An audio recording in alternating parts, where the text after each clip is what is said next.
So, the trail winds up the slope until the trees thin and the clearing of Sternhill comes into view. It's a small, stubborn settlement perched over an equally small hill that gives onto the southern shore of the Silver Lake. Half a dozen cottages are clustered within its lumber palisade. From here, all you can see is the roofs covered in an inch of snow and the chapel's bell tower that rises above them. At the gate, there is a handful of war tents, set up as an encampment, where a dozen of grim-looking veterans, equipped in dark leathers and furs, keep a quiet vigil on the road that leads deeper into Sarwood, from which you are arriving. Sterling, how does your character look as you arrive from your last difficult mission towards the safety of Sternhill? Sterling keeps perpetually looking behind his back, constantly just being twitchy and almost, well, simply put it, paranoid.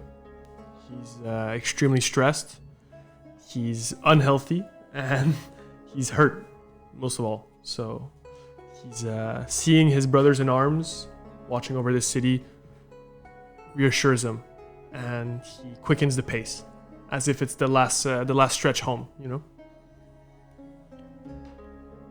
And Marcus? As Marcus, I really like your description of as the trees slowly move out and you see the light at the end of the tunnel.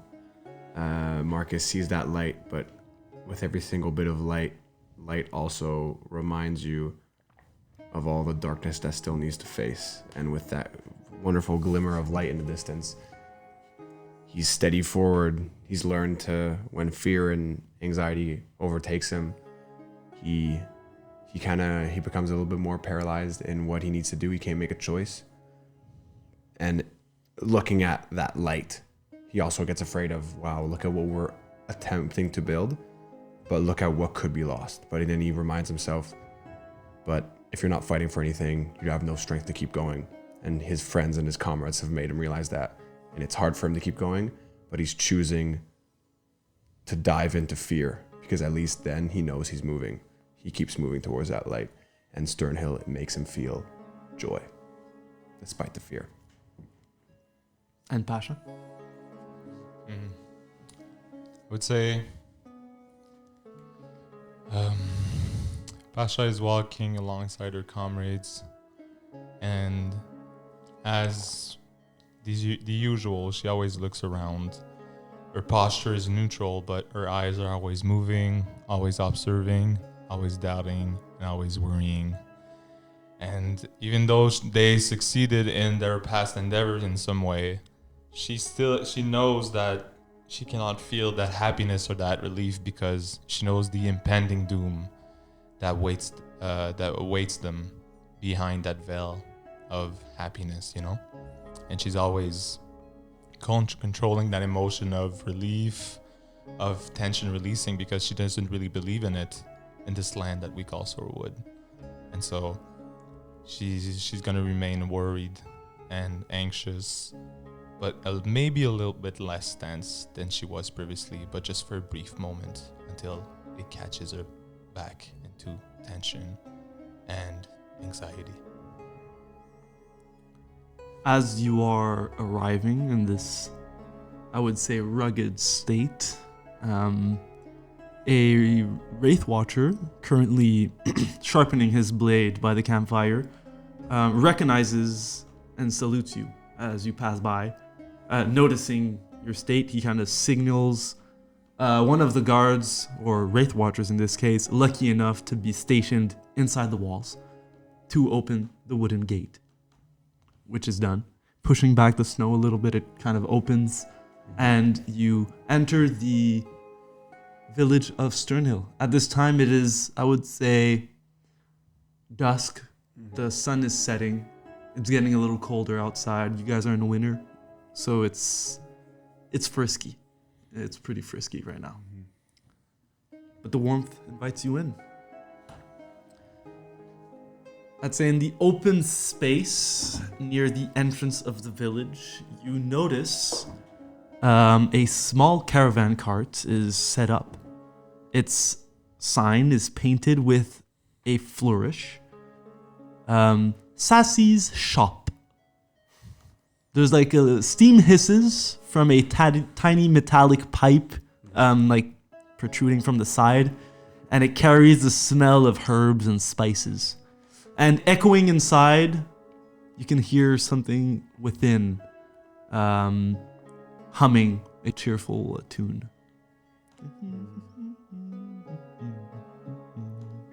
I'm going to, as we enter, I'm going to spot that. That wasn't there when we first... That wasn't there a couple of months ago. No, it wasn't. Well, that's Sassy, correct? Let's go and ask questions and see what she has. What time is it, DM? Its sun is setting. Okay, so Okay. it's. I thought it was like super It's late like at night. 6 Okay, PM. so it's still dead today. Talking about things you notice that are different, there's a few. It's been quite a while since you've been to Sternhill, and the last time you were here to kind of rebuild it so that it could have a population, which it now does. One of the things you notice is east of where you are, and I'm saying it in directions, but it's really just to your right when you enter. The stone chapel its walls are mounted with scaffolds. And even at this time, you see laborers, mostly monks, patching up the stone walls, mending the cracks on the structure, trying to reestablish its... Is there claw marks on the wall, DM? Like huge claw marks? On the wooden palisade? On the wooden palisade? Not that you can see, no. Not yet. Okay. In the heart of Sternhill, just under the Cannery Inn, which now looks way better than the last time you came. Let's go. It has like this warm light coming from inside. You can hear people chattering, having a drink. But as you do remember, right beneath it, like a couple meters back, there's this dug-in entrance to the mines. Basically, these tunnels that were dug a few centuries, not a century, more like decades ago, from the greed of the people who once lived here. The entrance to these mines are still blocked by the wooden barricades. It hasn't been opened. People have not gone back in. And it's still the only part of the town that looks like it did when you came and it was abandoned. This entrance to the mine. And you know that, well, you're going to have to go back in there sometime soon. It's not. We'll have to rest first, eh, fellas? We are, absolutely. But I wonder Especially you. Man, tonight we drink. Oh. You guys want to go see what's this Sassy's looking? Is this Sassy? Yeah, we could go check out Sassy's shop. Yeah. Just I really wonder how he is. that guy? Because honestly, he's probably the person who's the most important to Sarwood, and I don't even know if he knows it. Because of his fix, he keeps Belberg alive, he keeps the Wraith Watchers alive, he keeps us alive. I look around just trying to say that maybe quieter. It's just, well, a lot of people here probably do have flesh rot anyways. Let's be honest. They probably, Most of the people that have moved to Sternhill are the brave few or honest, who are willing to risk their lives for a better future, and they are entirely from Onus. Right no one now. from inside the city has this You idea. saying that, I imagine my character, that's like kind of what he's thinking right now. Looking around him, looking at the city being rebuilt, the bravery of the citizens, the ones who were with us a while back when we were helping rebuild. And Sterling, for the first time since he's been in Sarwood, feels at home. He feels good, which is a weird feeling. A good feeling, but a weird feeling. Yeah. He's happy. I'm gonna as I see that, I'm gonna see that and seeing Well, that you would feel it in your blood oath. I would very say. cool. And that tattoo on your forearm. Our, Very our cool. tattoo connects us, and I would say at that moment, Sterling kind of like unconsciously shares his joy with you. I'm gonna since we're sharing something, since we're sharing that moment, and I'm like, it's unspoken, we feel it. I'm gonna think of Zeke, I'm gonna think of Wayne, and then I'm gonna think of Pasha and how you don't have that, and I'm gonna just put my arm over you very amicalement and just be like, he's not here with us, but he's here with us. Let's enjoy this night of rest. Sterling kind of like starts smiling. Like it's kind of a smirk, and he kind of catches himself just like as if he shouldn't be. Yeah. Right. And instead he's just gonna like he's gonna see Pasha's backpack, and he's gonna see like a loose strap or something. And he's just gonna tie it in. Come on, you need to be a bit more proper. We just got to town, and he's just gonna tighten it, and he's just gonna tap Marcus on the shoulder and say, "All right, let's go see Sassy's." Good. I think as this happens, Pasha would feel that warmth coming from her comrade, and by I'd say just a weird habit, she would grab her right arm, which is now stone, and feel the coldness of it, and just remember that she lost her arm a couple of weeks back. We were having a nice moment. And she's gonna feel tense again. Oh, God damn it. So, you enter the caravan. Yeah. It's set up as like this little door on the back of it opens up, and it like gives you maybe 5 feet of walking space. So you guys are kind of like in a very small area, crowded, and there's this like kind of you can say it's like a shop front, and in the back is just this laid out alchemy area. There's vials and plants and things everywhere. That smells of constantly different smells are like every time you move there's like this shift in the air, and it smells of a different herb, of a different bubbling potion. And this huge, almost 10 feet guy is crouching inside of this area, like working on this alchemy kit. And this guy is a Yeti. It's a 9.5 feet tall monster. Okay, wow. He's super hairy because that's a Yeti. Different brand than the Northern Yeti that you know, which is usually a white-haired camouflage in the snow Yeti. This is more of imagine a Bigfoot kind of. And he has a platinum circlet pressed into his skull with a few gems that glimmer in the light of his alchemy kit. This is a Band of intellect? Band of intellect. Love. And he just turns like, "Oi, Mike, how you doing?" Oh, no. Is there a volcano wong here? We're so fucking back. You are Sass. Oh my goodness! For some reason, I thought I'm gonna just look back at the party. For some reason, I thought it was going to be like a woman, and you are. Really? Oh, yeah. I'm very. Sterling is just gonna. Not at all what I. Sterling's just gonna silently walk up to Sassy and just reach out his hand to shake his hand. He reaches out to shake her hand, but his hand is so large it would probably like grab like half of your forearm into like his grip. Sterling, You feel like he could just break your hand right now, but he's super gentle and he's like, "Oi, how you doing?" hello. I just want to give you my personal thanks for absolutely saving my life and my companion's life and the people of Belberg. We all owe you our gratitude.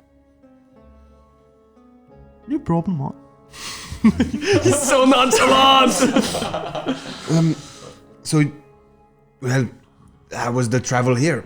Was it, I guess you just carried it on your cart. Must have been stressful. It was a long road. Well, that you didn't got interrupted by anything. There was no. No problem, mate. Busted a few things on the way here, but it's all good. Can I? As he says that, can I look around and see? Despite him being very, I'm gonna roll a perception for this. Despite him being very like, oh, everything's fine. Is there an under? Can I see actually how this beast would fight? Roll insight. Yeah. Les duotangs qu'on avait avant, est-ce que tu les as achetés? No. Ok. They're in the This is my second drawer. information. A lot of my information on it. That Yeah, is I a figured. 16. 16? This, your knowledge of this kind of creature is limited. You've never met a Yeti, and you've certainly never met a extremely intelligent one. Yetis are known for being, monsters, low intelligence, primal instinct kind of thing. This guy, because he has a band of intellect, has a 19 intelligence, which means he's smarter than all of you. And most people, usually. 19 is extremely intelligent. A Yeti is a fierce opponent.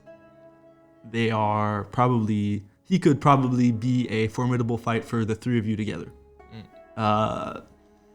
They are very big. They are maybe just as strong as some giants.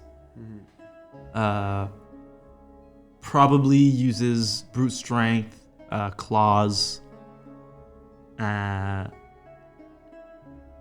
You wouldn't know much more about this, but these are pretty strong creatures. Depending on also how old, there are Yetis that are more. Sterling's hunch based on the intelligence of the Yeti and the band of intellect tells him he might even be able to use magic, which would be He's smart enough to use magic, exactly. and if it's a Yeti that uses magic, that would be crazy. well, he's definitely an alchemist. So Yeah, exactly. Close enough. Exactly. All right. Well, Sterling, while Marcus is kind of looking around, is also going to be looking around at Sassy's wares, and he sees the coral, the pelagic coral. in the that's shop. a good one, Matt. Looks very interesting. Yeah, absolutely. It's So the coral is this. You know how coral looks in your head, right? So it's like almost like stone-ish. This one is like this Spread a pink. little bit. Pink. It's pink, and it's kind of like in the formation of branches. It's like if you would like a tree branch, okay. but in the form of corals, like this bumpy pink branch. Yeah. I would say. And he goes, "Oh, the pelagic coral. These are pretty useful bunch. What does Hard it to do? eat, but they become really soft when you put them in the water." Yeah. You mind telling me? How long? What's the effects of this coral? Yeah, when you eat the pelagic coral, they're kind of otherworldly, I'd say. They give you these gills. These gills, Mark. You can breathe underwater. You can swim underwater. You got the little things there between your fingers. You can swim easy. We don't need that. And it lasts about 10 minutes. Oh, That's bussin'. only 10 minutes. Yeah. I see you're You're not- also vulnerable. It's pretty big stomach cake. Oh, Yeah. Would you be- Poison, food poisoning. I can see you're an alchemist, Sassy. Yeah, Mark. From an alchemist to another. I was wondering, Would there be any way to turn these corals into potions to make them last longer than 10 minutes? Yeah, absolutely, mate. Yeah. Takes a minute to make them, but yeah. We have at least 5 days. Would you be able to make them in 5 days? No. No. Shit. Missing a couple ingredients, mate. What you missing? A couple. Shit. Anything that we can get that's nearby? No, mate. Not in 5 days. But it's possible. Just need a little heads up. I mean, 10 minutes is pretty long, guys. Just saying. Like, if we just want to get from one place of the... Could you So it's just that technically... we don't know if the fourth level is completely submerged. We'll spend a lot of time down there. But we could, like, if we buy 2 stacks, we can just do 1 recon, just to look at the space, and then we can know where we want to go exactly, and then we just need to pop them. And if the location of the place we need to go that's underwater is known to us, maybe we don't need to take the pelagic coral to get to there. You know what I mean? Only one person can take it. Go see where we have to go, because they looked around, and then we follow them. You know? And if ever we're in a dire situation, we just eat it, and then we are 10 minutes safe. And when someone can find us and then retrieve us. Okay, we can do that. Would it be possible to, if someone would have drank the potion, could you drink another one right after, and would it technically, like if 10 minutes would be up, somebody drinks another one, could the spell overlap a little bit? It's not a potion, but it's It's not a potion, it's something that you eat. what does you eat. Okay, so you could technically take another bite and it would last a little longer. Absolutely, mate. Yeah. Okay. So maybe, okay, thank you. My pleasure. Just so you know, I'm running a 10% discount on everything. Oh wow.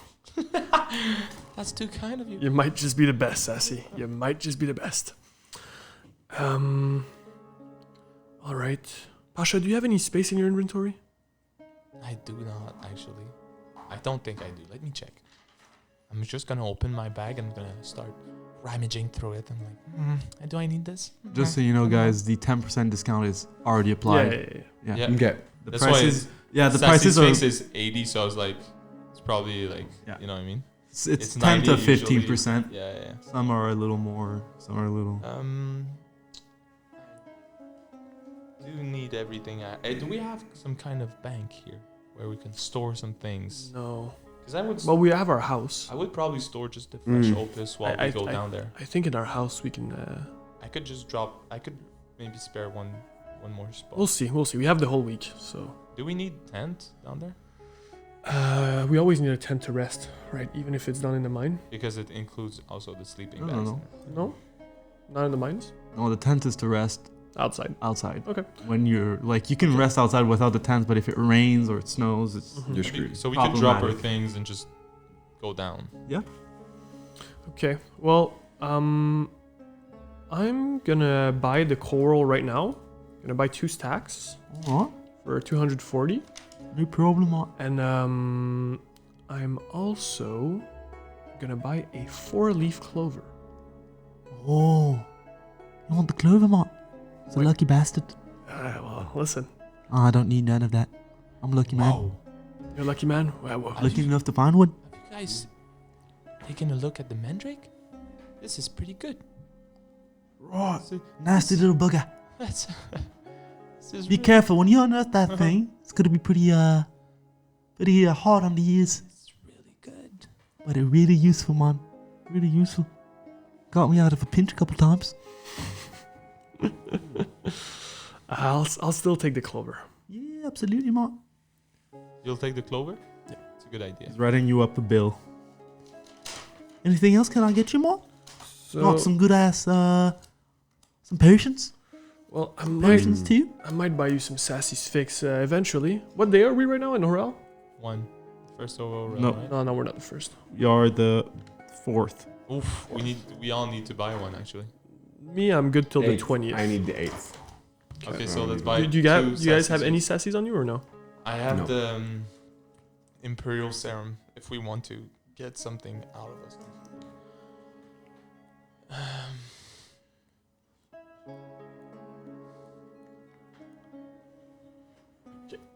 I have 80 gold left. 250 gold.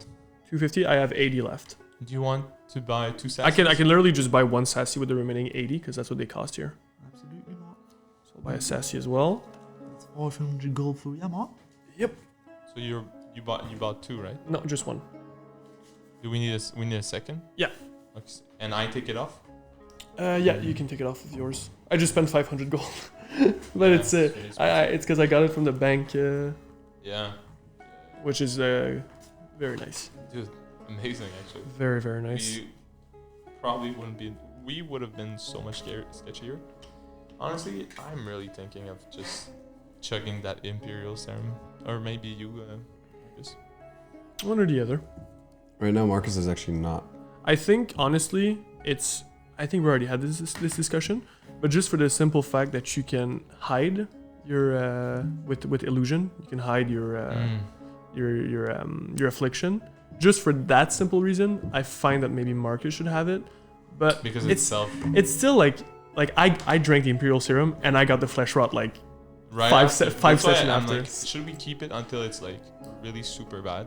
Because yeah, I get the that. moment it gets really, really bad, that's the moment we can connect maybe with the spirit. I completely The agree. spirit of that disease, you know. I completely agree. That's why I think maybe Let's just keep it on end. yeah, maybe we should just keep it on hand, but at the same time it's sorry, I'm gonna use my voice. Apologies, viewers. Apologies. It's at the same time it's taking space in your bag, which is our bags are smaller every day. It seems. We don't have any healing spell though, do we? No, we Because I don't. have a Nightshade right now. It'd be nice to have. You know, like Nightshade's pretty good. Yeah. And that's what we needed for to find the cure to the feather plague. Oh yeah, that's true. So Well, we can always leave the nightshade at home. yeah, same thing, right? Having a house here is really But nice. do we have space? DM, do we have some space at the house? Well, we haven't Yeah. went to our house yet, but You can probably. put stuff in the house. Okay, cool. It's just not in a bank, so it's It could be stolen. Yeah. Stolen. Nah, I don't think people from Sternhill would steal from us. I think we should just keep the like if you take out your tent and you take out your tent, it's like We full only space. have one tent. Oh, we can fit 3 in one tent. No, it's because there's always one person That's doing on watch, guard. so it's only 2 per tent. That's true. I mean, I would keep the like what's the most rare on us. If that makes sense. Thank you. I have 2 of each. 2 coral. I have 3 of each. Sorry. Oh my god. Yeah, it's 2 stacks of 3. Yeah. Perfect. And you also have The 1 sassy sphinx. Yeah, and the 4-leaf clover. I gotta say All though, right. I don't know if you see it as much as like an argument, but yes, I can hide my my disease, but I'm really like my chances of getting a disease is way lower than you guys because I'm not melee in Yeah. any way, you know. And I have like Well, I bunch of mean, things. Marcus isn't really melee either. the not sniper. anymore, but Yeah. it was before. That's why. If you guys have Thank any you. space, here's a sassy sphinx. But we're It's the I agree with we're you. the fourth of. Yeah, we're the 4th. So it goes up on the 6th for me. So I'm gonna take this on our second day of long rest, okay? Mhm. And it's 10 days after this, right? 'Cause Yeah. Weeks are 10 days. So the 16th of oral. I think. Honestly, maybe let's keep the Imperial Serum for when we have like no money, and we can only buy like 1 sassy sphinx or something. We're at the verge of like Yeah. needing it direly. And So And we'll take the second sassies as well, DM. I mean, you probably can give it back to him already. I changed it, but I'm Okay, so still gonna keep yeah, it. so you're if gonna ever. take it during. Yeah, okay. So I'll give this one to Eric, but Eric's gonna take it on the 4th day of our. He's gonna take it on the rest. 4th day of our rest. So we'll. You don't need to give us the sassies. They're gonna be consumed anyways. All right. Add, So add just- 10 days to your Just thing. for your above the table, the 4-leaf clover. My bad. 18. of- While carrying this Oral. clover on your person, any damage that would reduce you to 0 HP reduces you to 1 HP instead, and the clover is consumed Alternatively, you can consume the clover as a free action to grant an inspiration.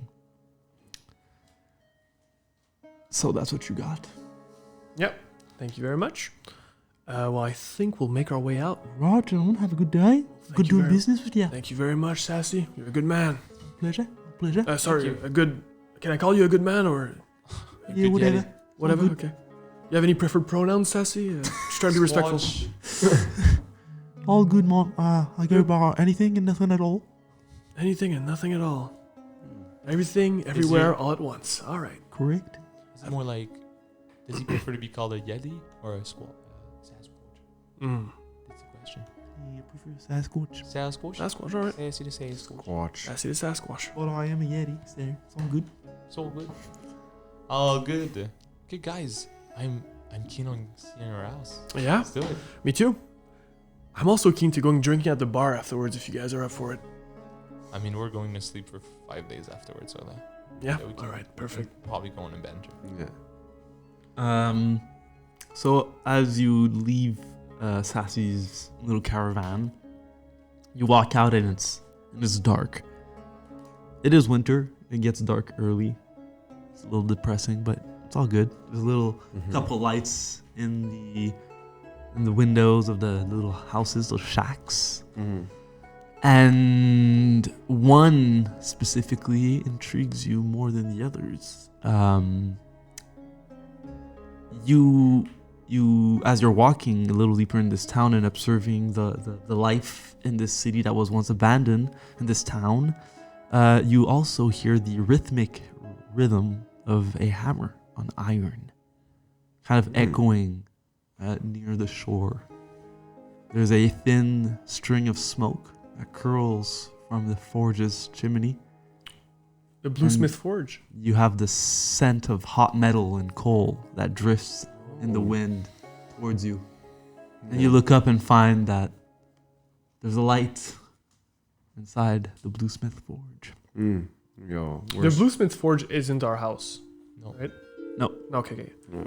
You guys want to go check out the forge? Yes, please. Do it. We're just gonna We'll knock talk on it the over. door. Yeah, exactly. We're not open! You Or- recognize a female dwarven voice. Oh. Drake Allen? Yeah. Yes? It's the Dawnbringers. Oh, yeah, come in. Just gonna open the door like very eerily and slowly. Yeah. Just wrap my fingers around the door. Hello, Drake Allen. You can just go in, Sterling. I am just going in. What are you talking about? This is normal. So, inside, this was a mess of a place last time you came here. The insides are being tidied up.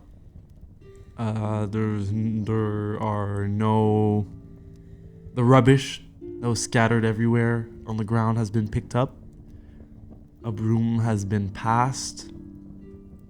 Things have been tidied up a little bit. The broken furniture was thrown out. There is still dust though. She's still working. She's still working on Forge at the moment. Dreklin is a young dwarf. She's somewhere between her 1st and 2nd century.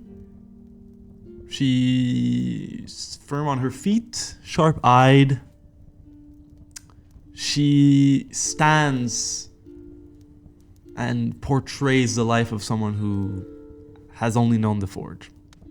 She has soot stains on her skin and clothes. She has inked rune tattoos around her biceps on both sides. And she has kind of burnished bracers on her forearms. Her hair is always tied back in a knot, and usually carelessly, with 1 or 2 braids in the mix. She has this leather apron of her, craft, with tools and trinkets clanging at her belt. But today she looks different. Drekelin is a smith, and you are used to seeing her looking like a mess. But not like this. There's a scruffy, few days old beard growing,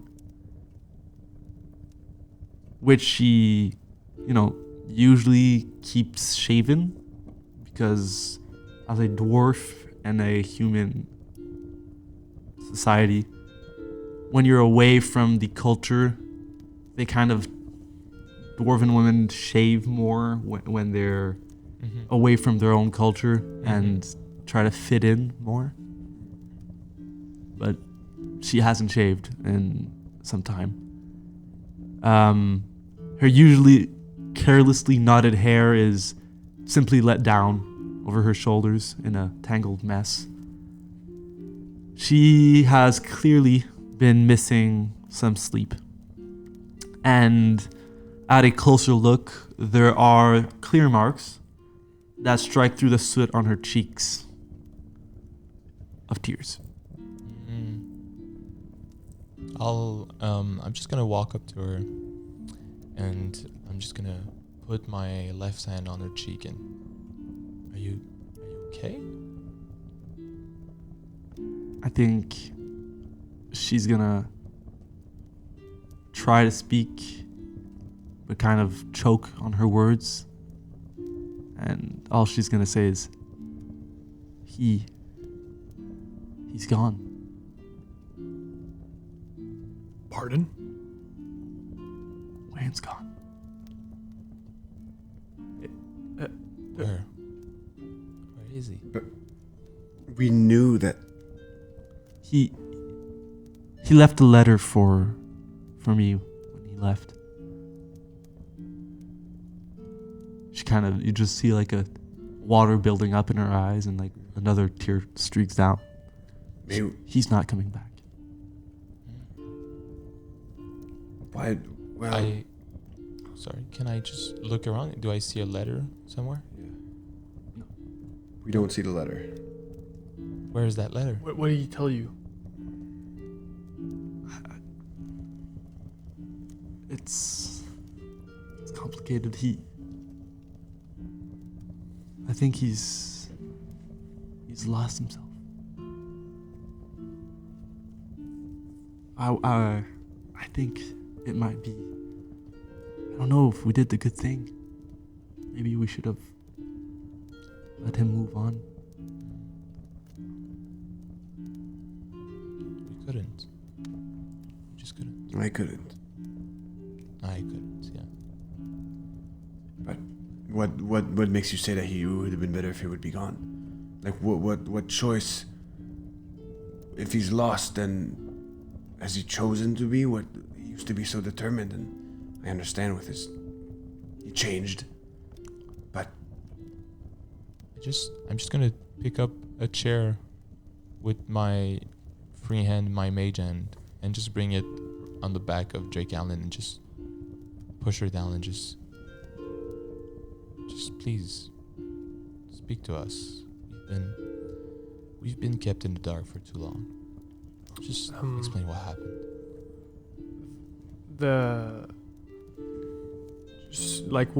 Thinking back about Zeke, Wayan, and now knowing that he's actually gone, because Sterling always thought like he was coming back. It was just doing his own thing. The grief washes over Sterling, and it makes him smaller in a sense. His hardy shoulders are hunched even more, as if he's going into a ball. He just looks down, doesn't say a word, and he's just gonna stand in the corner of the room, almost like as if he was being crushed by the morning, and just stand there silently, not looking at anyone. Maybe he's crying, maybe he's not, and if he is, he's not showing it. She's like, he's here. He's just, it's not Wayne. Oh, can I insight just I'm wondering if she just means that the new one, the one that's now in the armor, has lost himself to Right. the machine, the You see, will. she's having trouble speaking. Yeah. So yeah, roll an insight. Insight? Absolutely. Yeah. 9 plus 6, 15. On a 15, you can read with Yeah. when she says he's here, but it's just not him.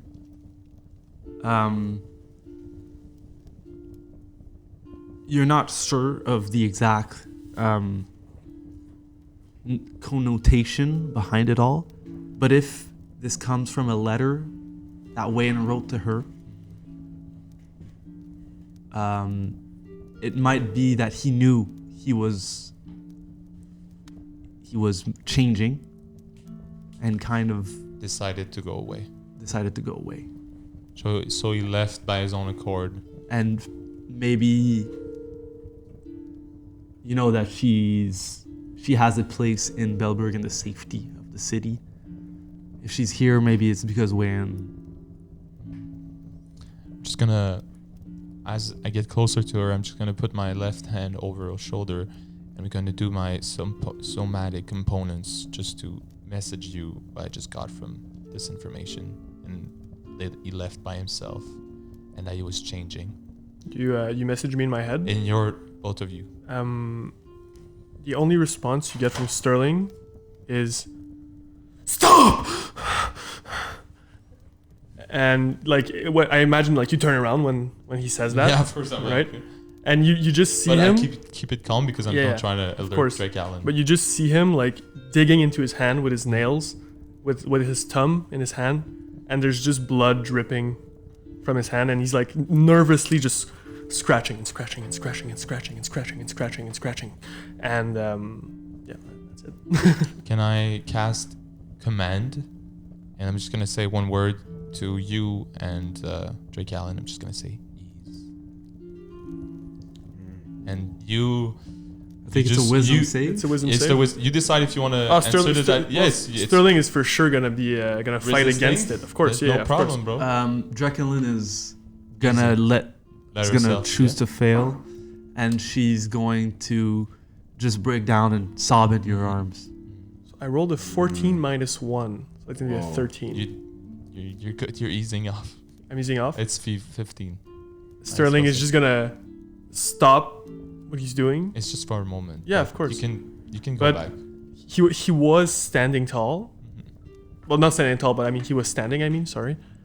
And as soon as the spell washes over him, his back kind of like falls on the wall, and he just slides, and he's just sitting like with the wall to his back. Yeah. Not scratching himself anymore, but he's just muttering something, but he's a bit too far away, you can't really hear it, and he's speaking really quietly. But he's not as nervous, visibly. Mm-hmm. Still mourning, still grieving, but he's not as stressed out. Cool. That's great. I would say maybe a couple minutes pass. She calms down and she says, you guys told me you buried him We did. Right here in Sternhill. in the Bluesmith plot of land. I was thinking I would visit, make it, I think, official.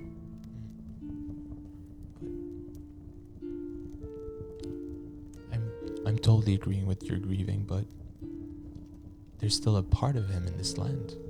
You know where he went? Where he went? What's left is Usk. Hollow. it's Zeke. It's not Wayne. Sterling is just gonna speak louder. He's just gonna say, "It's what we made him. It's all our fault. It's all my fault." And Sterling's just gonna walk out. He can't handle it anymore. This situation's a bit too much. I'm just gonna. He left a few words for you, but I think it's more proper to keep them for Afterward. when we visit him. Yeah. I'm okay with that. Marcus, as soon as Sterling goes out, I'm gonna look at you.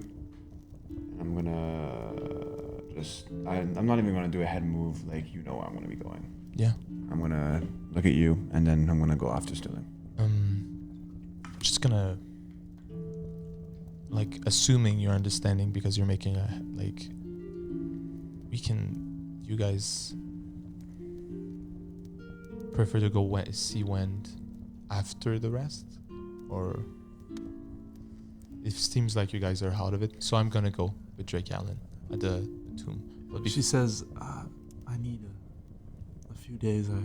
okay, I'm not ready.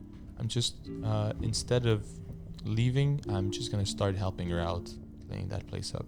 Absolutely. Because a clean up place is a clean up mind. So I'm just gonna. What's your passive perception? 16, I presume. Yeah, you definitely notice. 16. She It's- cleaned this place up, but there are definite hints of what she was doing here. At first, for sure, she was distracting herself. Kind of like, I need to do this thing, but I'm postponing it by putting something less important first. And she's like, oh, this is our family home. I need to clean this place. And then there's this visible obsession somewhere on her, like the whole Bluesmith notes, the ones that you found, secrets of Ezekiel, her father, and Wayne's uncle. A journal, the journal also that you found, and a lot of just blueprints and things for smithing, just like laid out everywhere. Is passive perception proficiency plus wisdom or just wisdom? It's proficiency. Plus, okay, so 16, yeah. Just want to make sure. And the thing you notice, the most important thing that you notice is you heard her working the forge, but there are no hints of the forge being worked. There is no That's true. molten metal. There's just a hammer on the anvil. And That's we it. saw light coming out. Of Yeah, I it, mean yeah. the fire. There's fire, but like, ping, and then it lights up even more.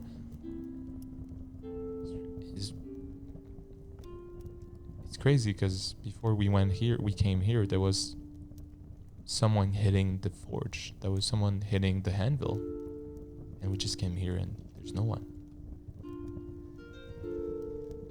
Does she respond to that?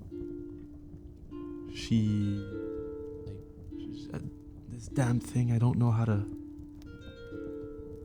open it. My father had a safe. And when he left things for us Right here, in the safe. and I see the safe. It's like is it like a huge chest? You would remember Mm-hmm.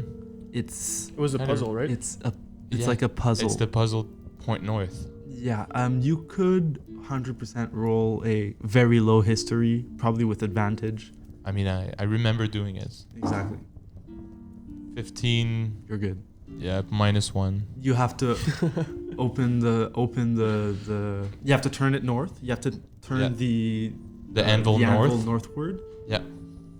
The fire has to be lit, Yeah. and you have to strike the metal 3 times without having necessarily anything. She was trying to get it open. Okay, so I'm just gonna. I want her to be part of the process, so I will not push her aside. I'm just gonna say, okay, just follow my instruction. We're gonna get this thing open.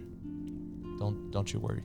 I think it takes more time than it should because she's, when you're doing Yeah, something she's and you're raging. frustrated. Yeah, exactly. Yeah. But you get it done. Yeah. And maybe a few minutes. It takes a few minutes, but as she strikes the anvil the 3rd time, the sparks that rise from the anvil kind of shift in the air, form the Bluesmith symbol, and place themselves on the stone floor, which dissipates into it's like a vault in the stone. Mhm. That's the floor. And inside you find a few objects,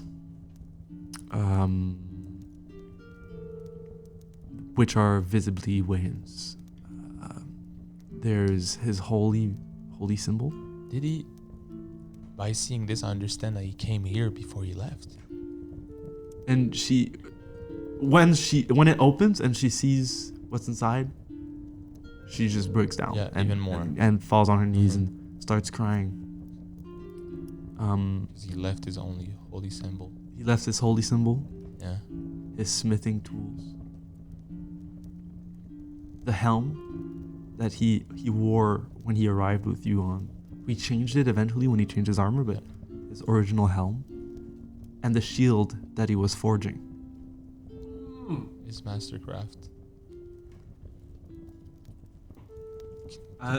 Moving to Marcus.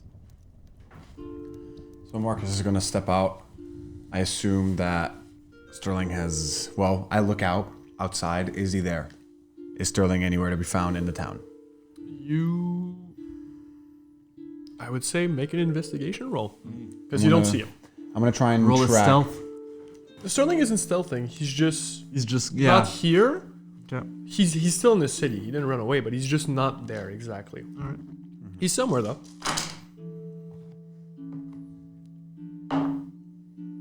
That's a nat 20. That's on not investigation. That's And not if you didn't get it, I would have given you advantage because of our blood oath. Honestly. Oh, gang. How does the blood oath feel right now? It's itching.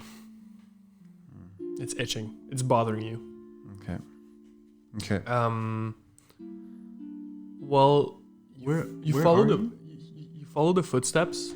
That's what you're gonna do. You're gonna see Sterling's the type of way he walks, and you're so used to walking with him.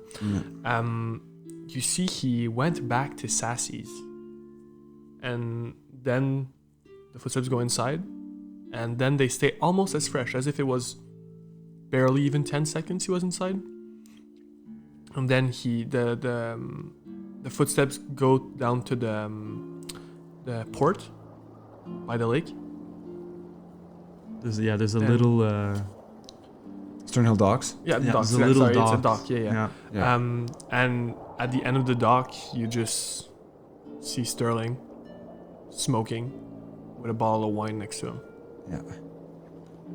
He's just sitting He's just alone. The scene it's dark now. Yeah. The moon is bright, and it's in the winter. You know how when everything is white under the snow, and he's on this like dark wooden dock that leads to a completely frozen lake. So it's like black on white, and the silver moonlight kind of reflects over the lake, and it lights up the space. Like you can see very well, even if it's very dark, and you just see the like little red blaze from his whatever he's smoking. Smoking from a pipe. Mm-hmm. But still, you see the blaze for sure. He's gonna want to go forward, and then thinking about Zeke and everything, thinking about, meddling with things. He kind of stops and he just looks out. But then he thinks of. But then he thinks of his brother, and he says, "No, we fight." He's gonna keep walking towards the dock, and he's going to. He's not gonna sit with you. He's gonna stand back to you.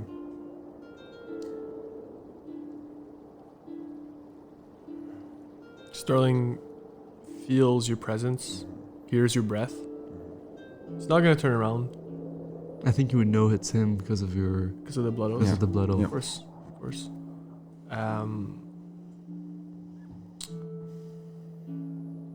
Sterling's just gonna mutter.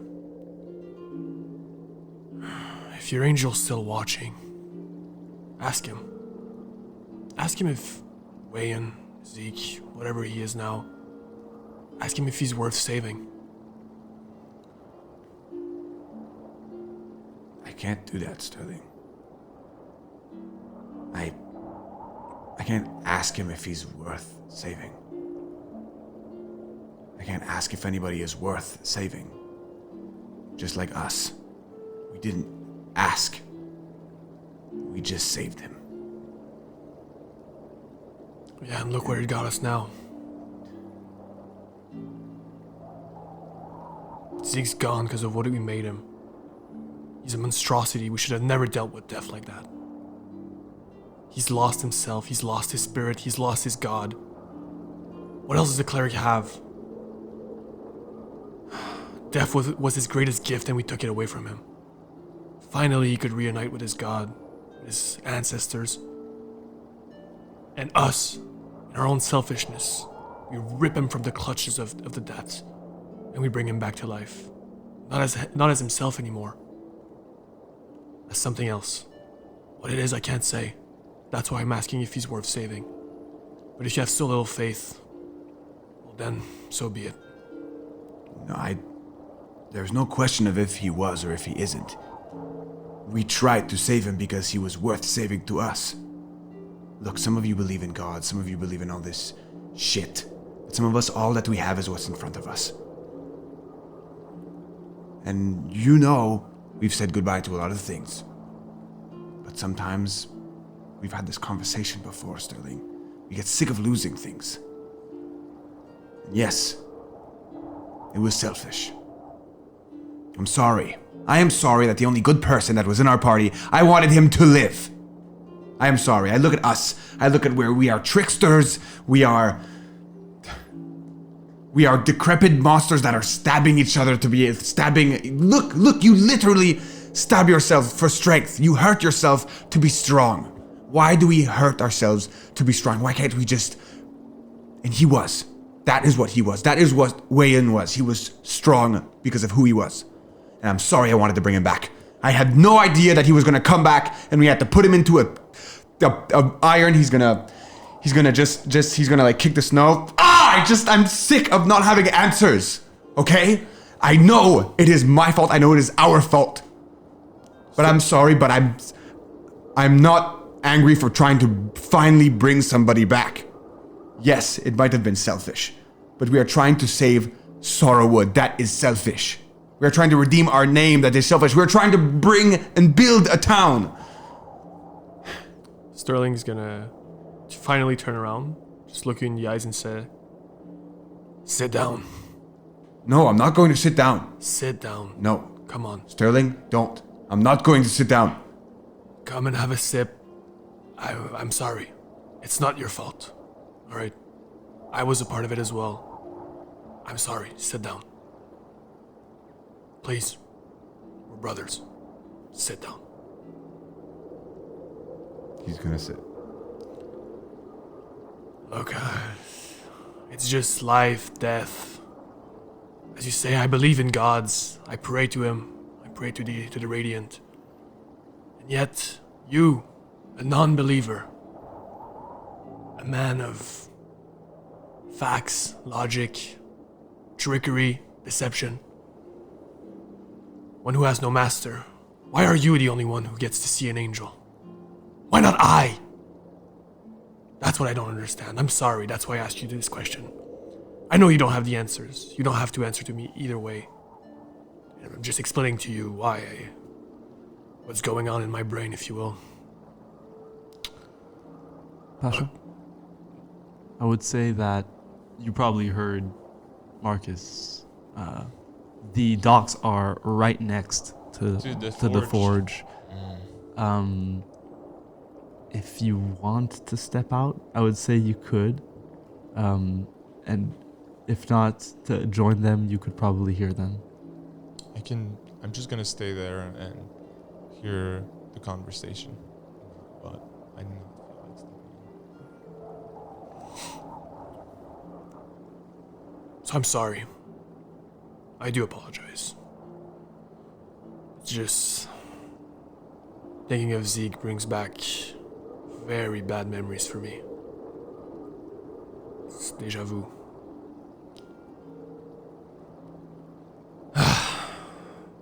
Sterling's just gonna take his pipe back, fill it a bit more with some toxic herbs. He's just gonna light it, hold it in a bit after taking a puff, hand it over to Marcus. Let it out. Yeah. He's gonna. I'm not going to take something to ignore. It's not about ignoring. It's about accepting. And this is me doing that. It's fine. But you do what you need to do as well. I'm not saying this Well, look. My mentor used to say, the smoke rots the smoke clears the rot out of the lungs. I never believed her, but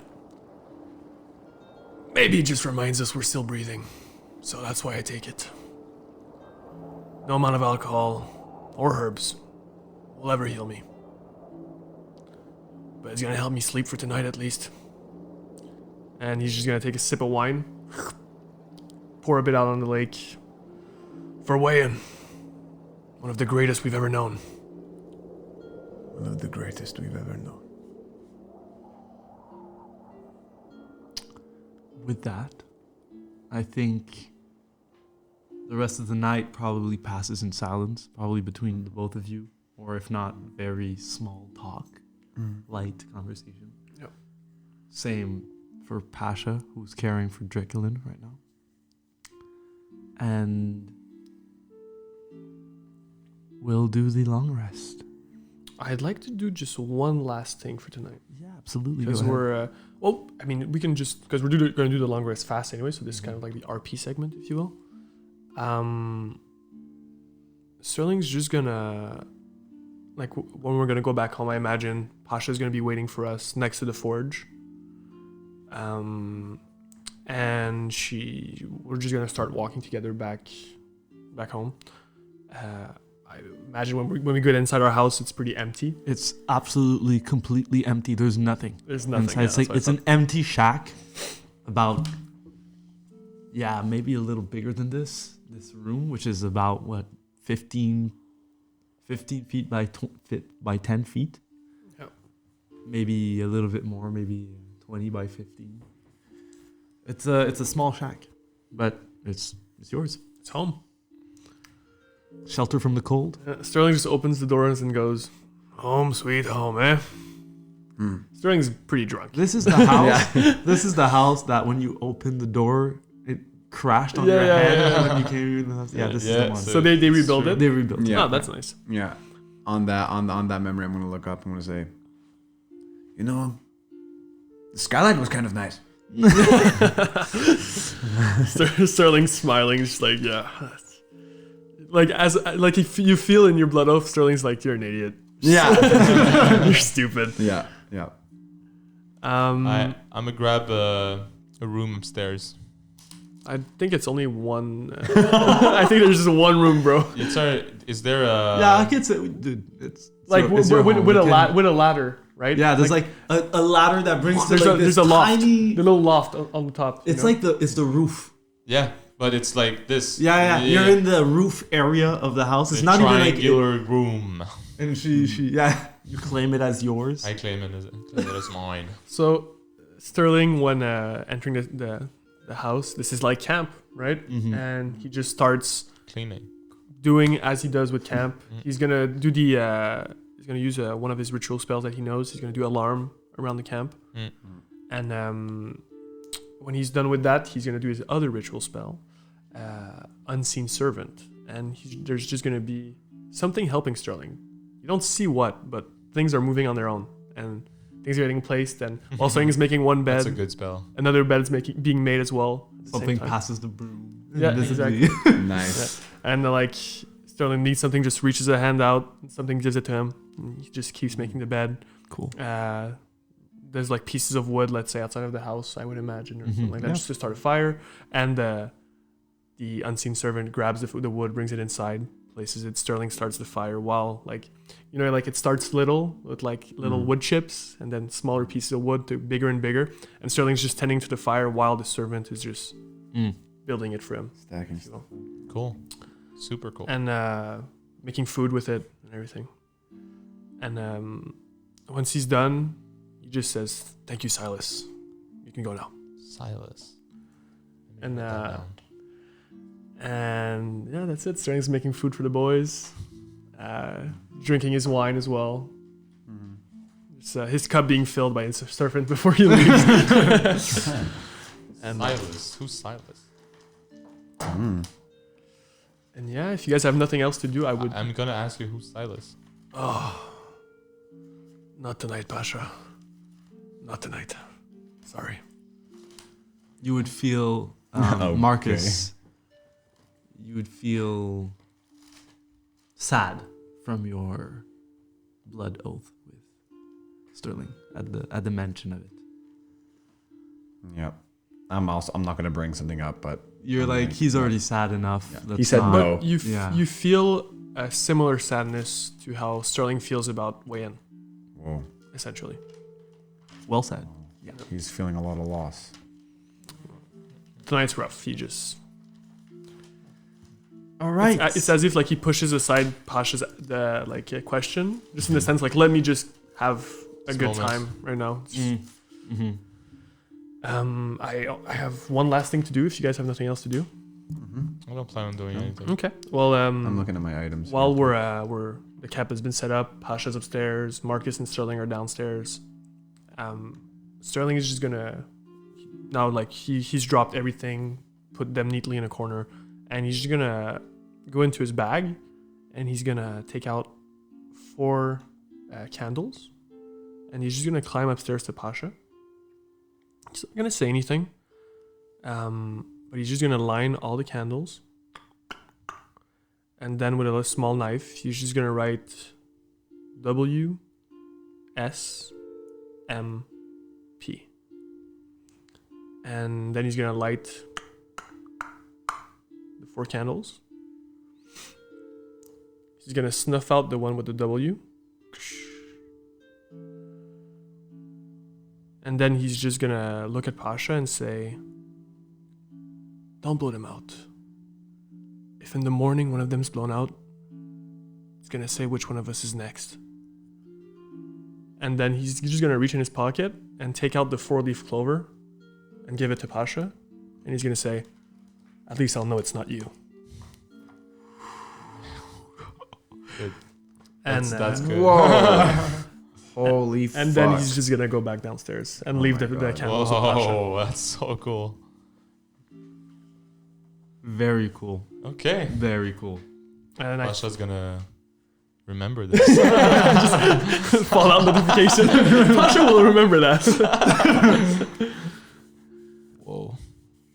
And yeah, I think we can start a long rest now. So, as usual, days will pass by in your long rest as you do your occupations. If you do remember, now the things that you can do are different depending on the settlements you go in. So on Sternhill, you'll find services. I can tell you right now what there is. You can drink. You can pray. You can prepare. You can train. You can craft. You can work. Or you can fish. You get to do 3. 3 in a long rest. And Sterling, Mm-hmm. do you need a lot more than 5 days? Sterling is just gonna drink Is all for, way down. for the the whole the whole 3 actions because it's the best way to It's reduce gonna be stress. so unpleasant, but we're gonna love you for that. Sterling's just gonna stay surround himself with brothers in arms, and he's just Yeah. gonna be with the Wraith That Watchers. sounds good, yeah. He's gonna he's gonna be drinking, but he still stays professional, and he talks strategy. He's not a bad drinker. Yeah. He's not that unpleasant, and he still thinks about work all the time. He's just less cold when he's drunk. He gets a bit warmer. Yeah. Right? And he's just gonna be talking with the Wraith Watchers outside about the defense of the city, talking to them about the sheriff. That could be a potential problem. Mm-hmm. What to do if the beast ever shows up. All right. That the mines can be going into, like they can go in the mines just to hide if ever with the villagers.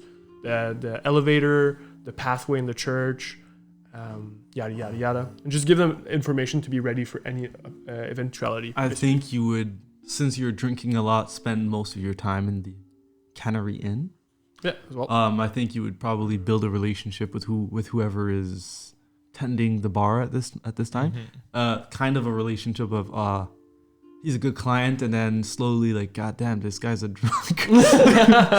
But he's still like, dude, this guy's making me money, and he's not a problem to the people who come by, and usually the Wraith Watchers who are off duty spend time here. So you would probably be giving this information out to them here as they are passing through, and then they know where to go and see you. So when they have questions or whatever, they come to the Cannery Inn. So that is your 3 actions. You can roll 1d6 minus 1 3 times for the drinking action. Yeah, I changed the thing. So it's 1d6 minus 1 stress. You can take off level times 2. 36 gold. 36 from the gold. stack. Okay. Marcus? That's 5, 5, and 6. That's not too bad. Marcus, as the weeks go by, So 5, 5, and 6 minus 3. Yeah, so 10, 16, So 13. And I still can't find the resting rules on the... On your sheet. They're in. But there's only short and quick, no? Not I can anymore. give you if you want. Yeah, sorry. Oh, you don't have access to this? I don't know if you... Like, because I used to be able Yeah, to... we used to be able to. It was in library, no? Like in library new Yeah, rules, some- but there's not the new rules section anymore. Why can't you view this page? Oh, okay. Sorry, I'm not trying I to... understand.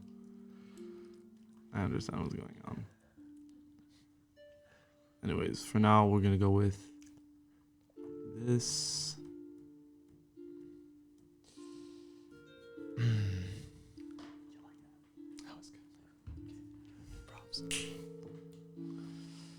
And resting for now. It's going to be in library? Yeah. You can refresh probably. Yeah.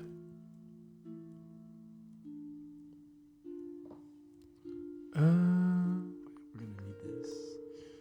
Yeah, I still can't find it. it's you don't find whatever. I'll just tell you for now. Yeah, sorry.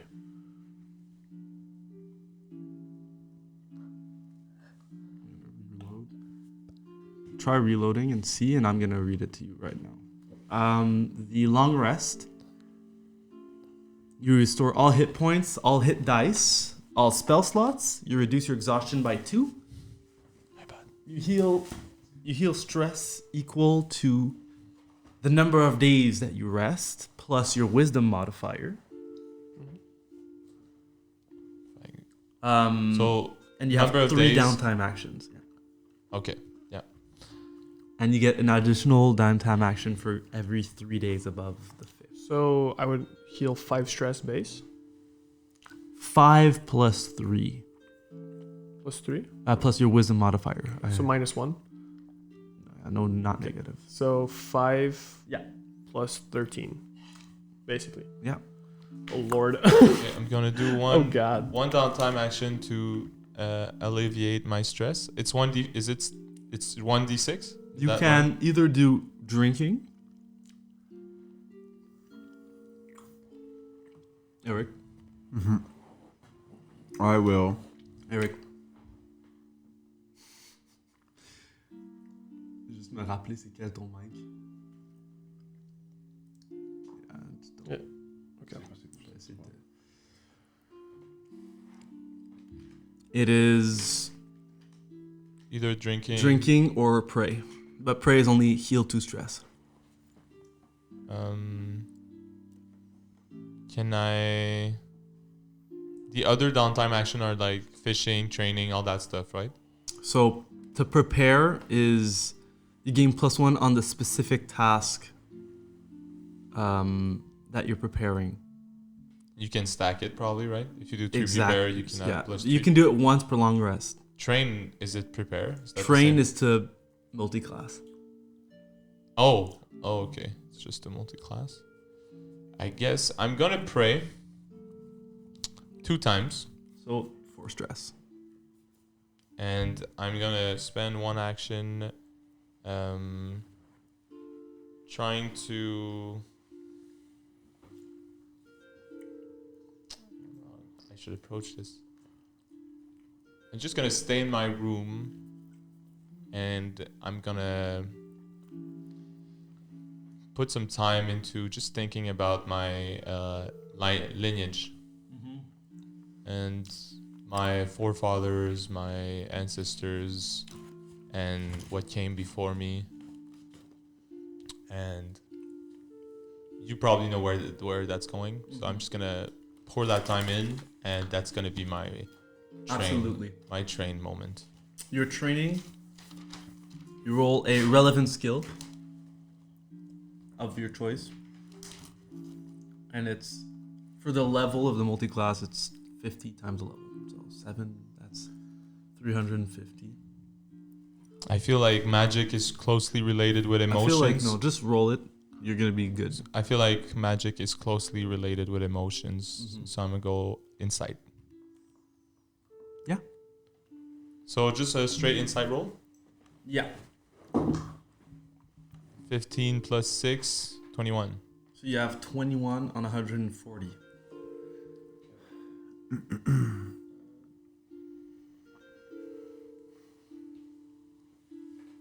I just reread my Ruinous tablet, and it says in your base, so free stress relief benefits from all rest.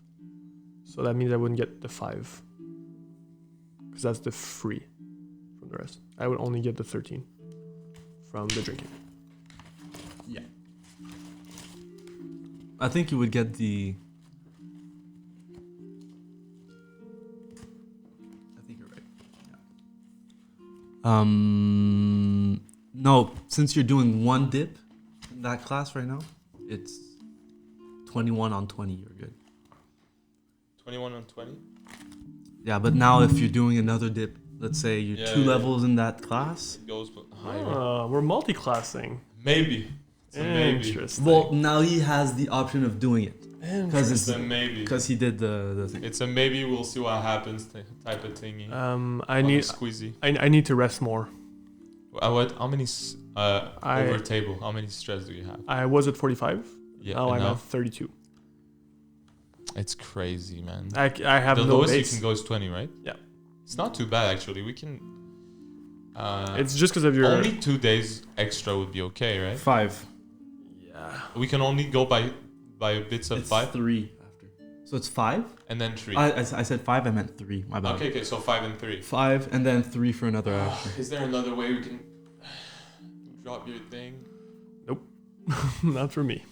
Well, you can There's- consume Thing is, I don't wanna, items, but I don't want to get too close. Like a Sassy fix, I'm trying to get the most out of it. You know. Yeah, no, I get it. If I were to, let's say, buy some toxic herbs and smoke them while drinking, can I boost it even more? Yo, Like- this guy. Is there cocaine in the Sassy's fix? Where's Sassy, bro? Like if I spend more money, can I just go really ham? Yo, fun fact: Sassy also sells drugs, probably. Yeah, he sells toxic herbs. Yeah, probably some other stuff too. Oh, maybe, yeah. he has stimulants. He has the thing that let's over table again. But my past character was addicted to one of his drugs in the previous campaign. Really? Which one? Ashen. No, what? Yeah, but he doesn't have that. It was. I just took every drug he had in the Okay. in one shot just for a bet, and then he was like, "Yeah, you're fucked for life."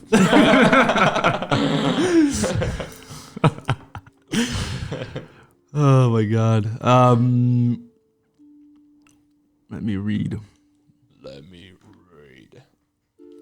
Let me know when we're done with this, because we're gonna leave some stuff in the house. Yeah, it's just an idea like this as well, but the runist tablet comes from the mines here, right? And is kind of related to the curse of the mines, if you will. Yeah. And since right now there's a relic in Belberg, in Sternhill, that nullifies the bad effects of the curse of the mine, we could. I just, you're right. It's up to you, but it could also nullify my runist tablet in a certain sense. I agree with that. What's the bonus we get? In Sternhill. In Sternhill, yeah, exactly. What's the bonus we get from the tablet? Isn't it a better? Oh yeah, there's a benefit. Better stress. There's better stress relief in Sternhill. When it's not base stress relief, because it comes from the tablet. It comes from the relic. Yeah. That's nice. It's very nice way. Oh my god. It'd be in Maine. No, it's We have like 1d4 extra per thing, I think. I know where it is. It's in my Pretty good. notes.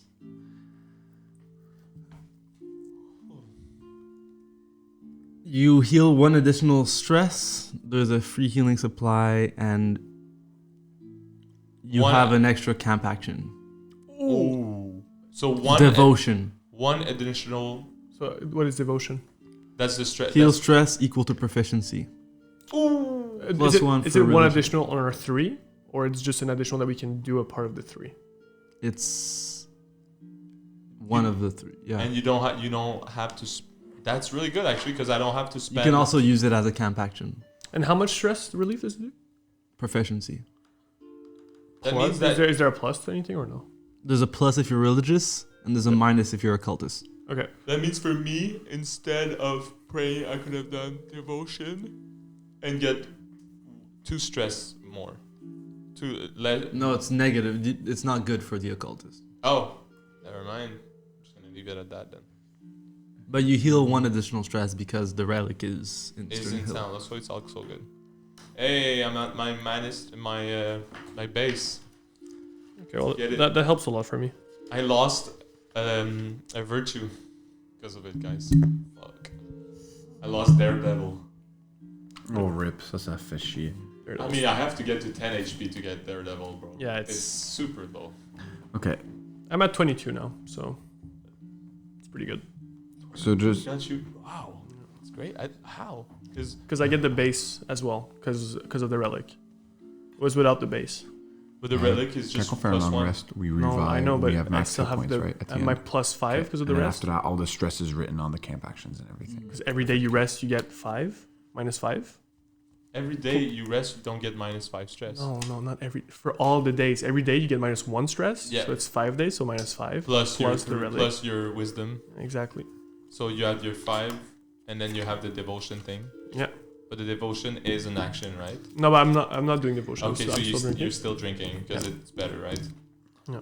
But it it's- got you down to 22. Yeah, but it's right. It's so it would like instead It saved you 10 it's- stress. Well, instead of being 5, right, it becomes 10, right? Because the relic gives an additional 1. No, It's not 1 per it's day. It's not 1 1 per day. stress. It's 1. It's just 1. For Yeah. stress, yeah, exactly. So it's 6. So you're at 31, Okay. actually. No, I'm not at 31. I'm at 26. Which is not bad. What? You were at 32. I was at 32 because because my item Uh-huh. didn't give me the base, but now it does. Because Yeah. it took off the... Okay, that's what you were arguing. I thought it was for the when we were going into the mines that you were asking for it. Okay, well I I can actually love it. I can do an additional day and I'll be under 25, which is great. 3 Actually, days. 26 is... Yeah, 3 days, but 26 is fine just for the mines, I think. I'd rather be at 25. Because we can do only 1 more day. We need 3 more days. That's fine. No. It's kind of For hard for one me stress? because... You want 3 If more we days start- for 1 stress? Well, I would roll my d6, but whatever.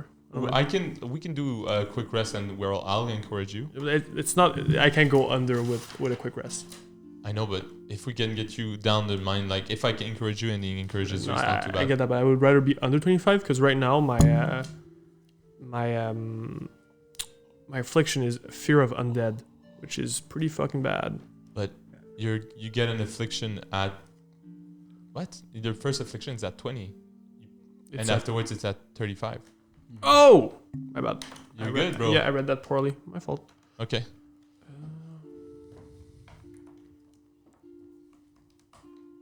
Fear of undead is so bad for you. I mean, it's horrible. Worst case scenario. It's like the worst thing. Worst case scenario. Like the hunter becomes the hunted. If you guys are down to, I mean, it's just you, Eric, that doesn't have any food, right? So we should order. Non, j'ai de la bouffe. Okay, just me then. Attends, wait, do I? Yes, You I meant have. actual food. In Oh, actual food. Okay, yeah. No, I'd have no food. This Not- guy is so RP. not roleplay Bro, this guy food. is RPing so bad that he's like responding to me like. I'm like, oh, I don't Marcus feels fine. He has like he's not hungry. Meanwhile, Eric is starving. Just Every saying, day I starve. Liam at the table as a Stanley Cup. Just saying, putting this out there. He's a baby blue Stanley yeah, Cup. It's pretty nice. I like it. It's like, is this your mom's? Yep. Yeah, she probably bought that. I would assume she would. Mhm. And before I left, she put electrolytes in it. Oh, Said I need to be dude, bro. hydrated. Is there, dude? I'm stealing some electrolytes from Noah today. Those are the best. Is it Stanley? Is the Stanley? It's not. It's the same, but it's not the same. It's really, dude. Those are good. I love They're really them. good. Yeah. They're really good.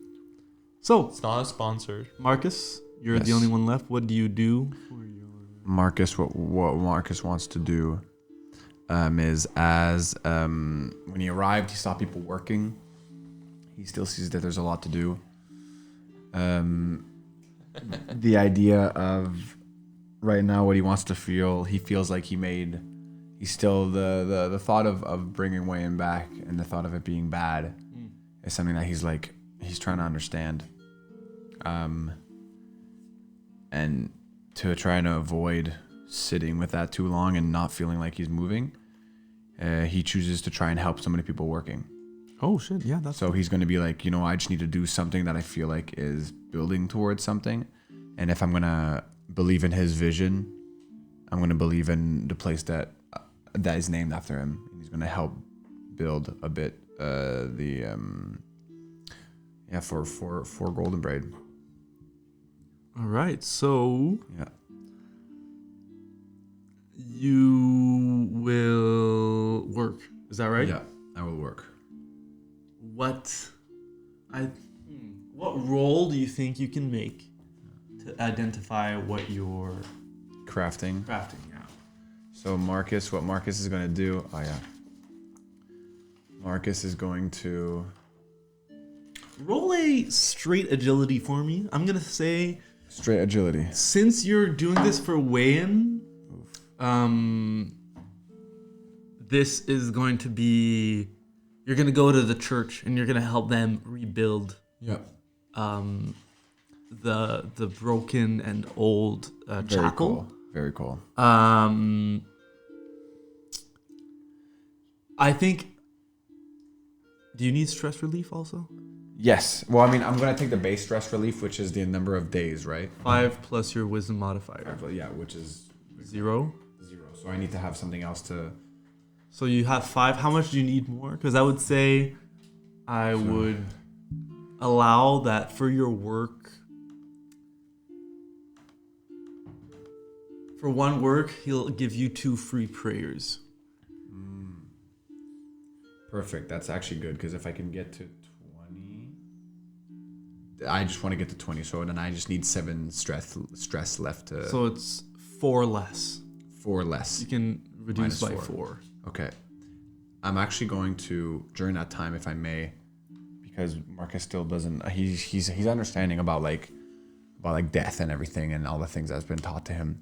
But the idea of bringing somebody life and it being bad, he doesn't understand. And he wants to talk to a priest about that. When you go into the church and you say we hear stories about being able to, everybody wants their loved ones back to life. Everybody wants their loved ones to be brought back. But what happens if somebody is brought back and, they didn't want life? What do you do? And him basically just trying to have he's trying to learn that empathy and he's trying to see both sides. because he wants to understand because it's Wayan. If it'd be anybody else, he'd be like, I don't give a fuck.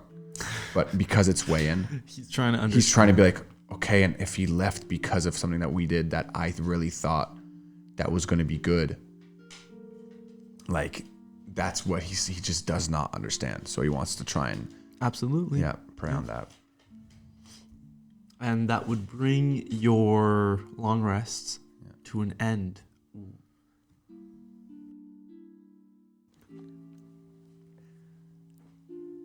You begin the day, I'd say midday actually. The Dawnbringers are going to join Drekelin in the graveyard where she's begun the preparations to mourn. You, the group, like I imagine, Pasha and Marcus are together. They're preparing for the morning, and they want to find Sterling. They go and find him in the bar to go see Drekelin. Right, Sterling is just slouched over the bar, completely sloshed already. It's like 12. It's like noon, right? Something like that. Something like that. Something like that. Just sloshed over the counter. Just like, he's mumbling things. Doesn't make really any sense. Just Yeah, we gotta come pick you up. Yeah, exactly, Is that what it exactly. is? Marcus is gonna, Yeah. we're gonna look at each other and be like, oh, well. Yeah. All right, let's go get him. All right, upsy daisy. Are you waking up or? Well, he's like not sleeping. He's just like slouched over, one arm on the counter, holding his glass. Just like kind of resting, but not sleeping. Just, I'm looking at the tavern keeper. I'm like, can you like shoot some water in his face or something? It's not my business. He's a good customer. I'm a great customer. Sterling just like kind of jolts up. I'm fine, Pasha. I don't need any goddamn water. Come on. What do you need? It's time. It's time. Let's go see. When. Please wake up. It's time. I'm up. All right. Bartender, can you splash some water in my face, please? Not my. Okay. Please, just. I'm gonna stand still. Do it. Just takes a glass of water and fucking splashes it in your face. Okay. All right. I'm up. Oh, Just spits in his all glass. that mucus. A lot of That mucus. mucus Oh. inside the throat. You just fucking spit on my floor, mate. No, in my glass. Alright. In the glass. He's like, fucking thank God. I would never. That would be so disrespectful. Thank you. I'm just gonna. You're the greatest. I'm just gonna. Because What's your name again? Johnny. I feel like Johnny. I feel like this is the 5th time you've told me. Very, very. Thank you, Johnny. Well, thank you, Johnny. Yeah, first name came up to my mind. So Johnny. I was like, Johnny. Well, Johnny, I hope this wasn't a test. All right, I'll see you later. I'm just gonna. I'm gonna do a prestidigitation where he drooled all over. I'm just gonna clean it up Good client. for the tavern keeper. Just like heads up, he's gonna come back. We're not done here, boy. After your flashy exit from the tavern, which was empty because no one's drinking at this time, Okay. it was just you that and a the barkeep. You guys are gonna head out, and outside of the city, you're gonna walk for the 15 minutes that it'll take you to get to the Sternhill graveyard. How do your characters look physically today, on this day? What do you look like as you're walking through this snowy landscape, knowing that later you're going to be heading towards the mines, your goal, but knowing that right now you're going to mourn? Marcus is kind of afraid, almost, because the first time they buried him, I didn't see him. So this is the first time I'm gonna go see him. Yeah, Marcus is afraid. Yep. Sterling kind of let himself go in the past 5 days. Not being so, not keeping up his appearance, not necessarily taking care of his things as much as he usually does. Mm-hmm. But the guy is coming to get him. Kind of like, it's kind of a wake up call. Like, okay, back to work. I've had my fun. Now it's time to go back to work. And while they're walking in the city, every time he passes next to a window, he kind of like just quickly checks himself out and starts like replacing his armor correctly, his hat correctly, his face covering correctly. He's placing his mask at the right place, placing his weapons at the right place, and just going back into professional Sterling mode, kind of cleaning up himself, asking Pasha for a bit of presentation on his outfit, and just like making him look clean, because they're also going to a cemetery, so it's time to look a bit more proper. Chugging a shit ton of water. It's like, okay, come on, like it's time, And You pass by the little cart there, and Sassy's like, "Oh, mate, come here. Oh. You look down, mate. You need some electrolytes? Oh, please. Oh my god. Please. Gives you a little bag of like some dusty minerals. He's like, pour it in your water, mate. You'll feel brand new. Oh, thank you, Sassy. Thank you. Yeah, you got some good customers. So, at least Thank I can you, do, Sassy. mate. Thank you. Yo. Thank you. You truly are the best. Bro, the light in the darkness for real. Dude, you're your adventurer's best friend.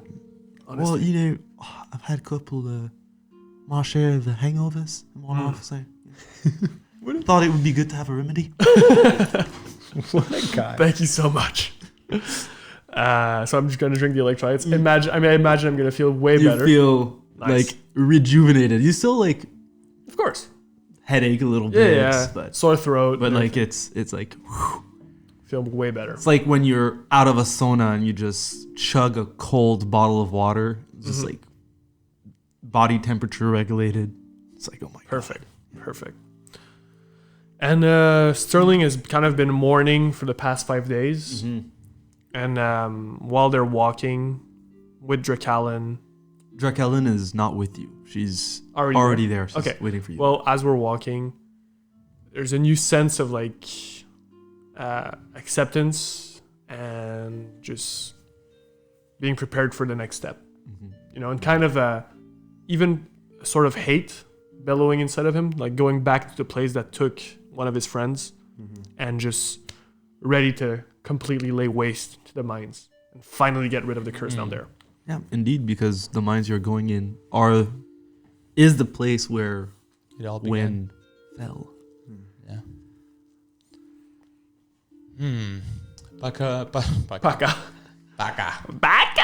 Pasha wakes up this morning and she's in disbelief. So she doesn't see it as much as a loss as everybody else does, because deeply in her being she believes that one is still here, and he's just like a different individual, but there's something that still need to be appreciated, and he has his own path to go through, But if this were to be the last time we celebrate Wen's passing, she then will take full advantage of it, and she's going to dress up as she does, because she only has one attire, but she's going to clean it up, and she's going to take a few remnants of the bones that she saw scattered around the city of little animals and stuff, and she's going to make herself a necklace and some earrings that she's going to put on her ears, but also on her horns that flow alongside her skull and point out at the end of her head. And she's no longer going to stand as neutral, but as upright and proud to be someone's friend, because she only cares about and she only mourns the people that are caring for her, and Wen was really caring. And so she's going to approach it with seriousness and being stern, and she's going to move forward towards the cemetery. As everyone's getting ready, Sterling sees Pasha putting like a lot of effort into the way she looks and being more like proper, let's say, right? And there's a feeling kind of pride, if you will, inside of him. But then he looks at Marcus, and Marcus isn't doing all of that, And then he just starts like going over Marcus's things and kind of cleaning him up and placing his things correctly. He's like, okay, come on. You have to look good. Come on. Stop moving. God damn it. Stop. And Marcus is not going to do anything. He's going to let you do that. yeah. And he's just looking Marcus looking fine and dapper. And Yeah, I'm gonna help you out. I'm just gonna Presti is your gem. I'm just gonna make it shine so bright in this very, very grimy day. Yeah, and then we move forward, and we meet Drake Allen. You arrive at the graveyard. It isn't a particularly bright day, but the sun is still shining through the light clouds that are above. It is snowing. The kind of snow that is big enough to see its geometry. Like kind of runes of ice are drifting from the sky.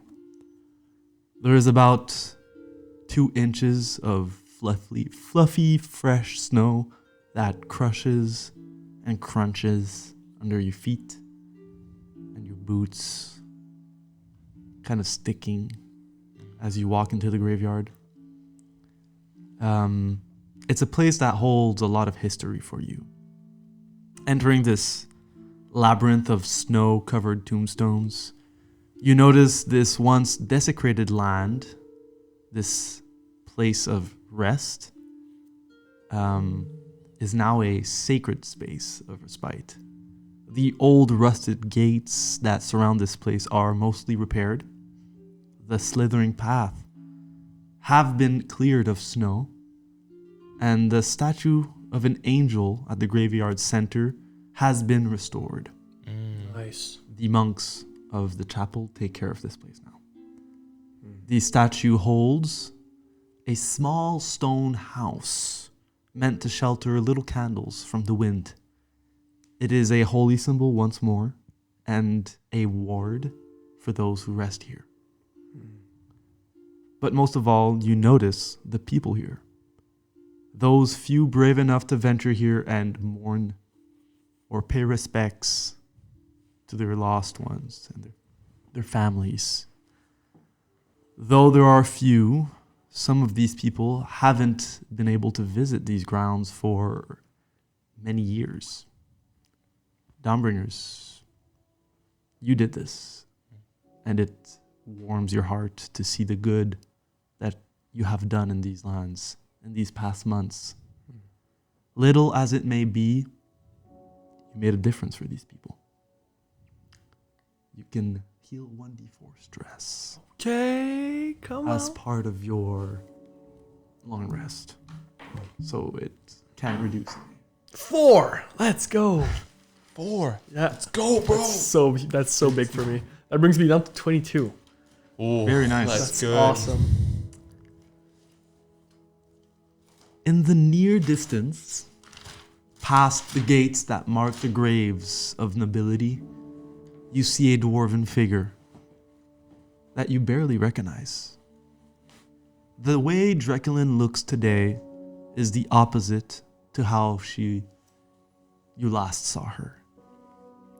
She wears an intricate silver breastplate, which looks like and also serves like a corset, from which flows a beautiful dress in the colors of her family, a deep royal blue, a silk that's decorated with dwarven scriptures that have been sewed in white silk also. Her hair is braided and tied into 2 knots, kind of like in the upper part of her heads. They're both held by ribbons, and her skin is powdered with blush instead of the dust of the forge. The difference is night and day. She's like a gem that hadn't been polished. You look at her for the first time as something or someone else, someone more than a smith. Today, Dreckelin is gorgeous.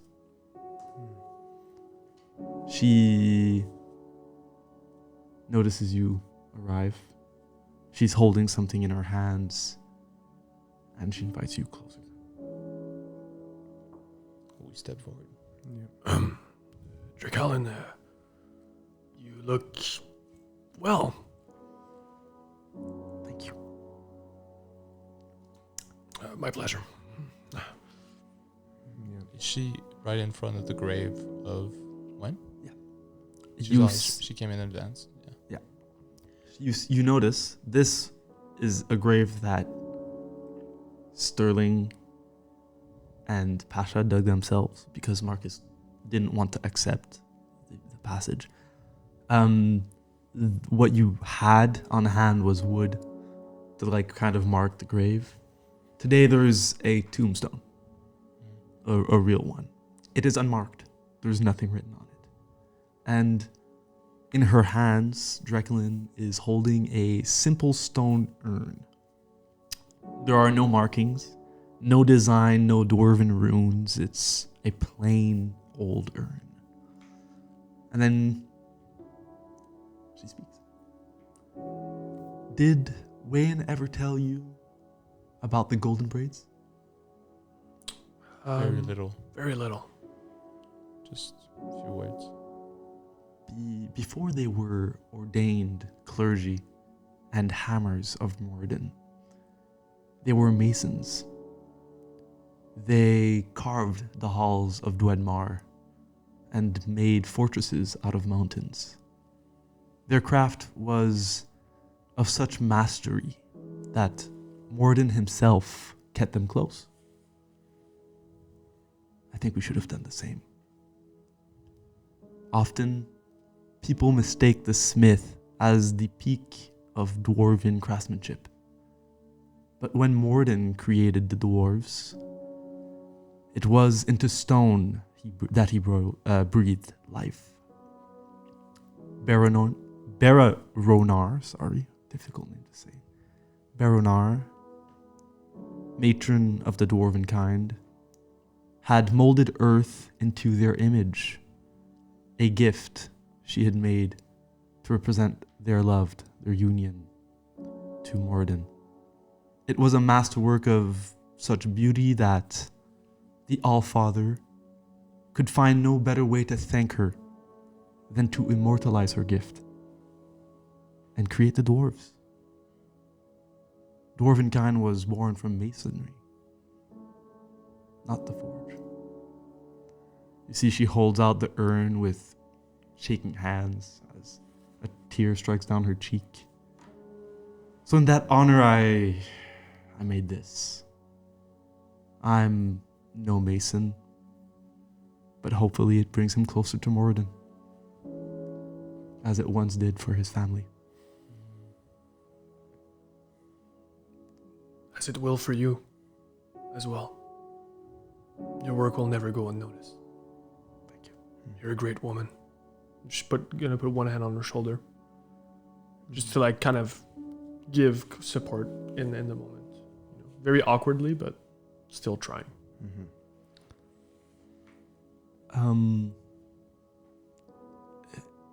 Do you mind if I ask you to help? No, of course, anything. Of course not. There are things. I'm not a cleric or a strong practitioner, but things that we do as dwarves when we let someone pass on.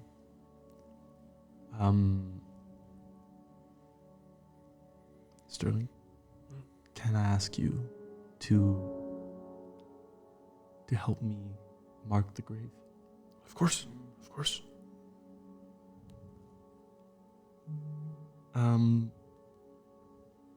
Usually, we write a rune that represents the person that we are mourning.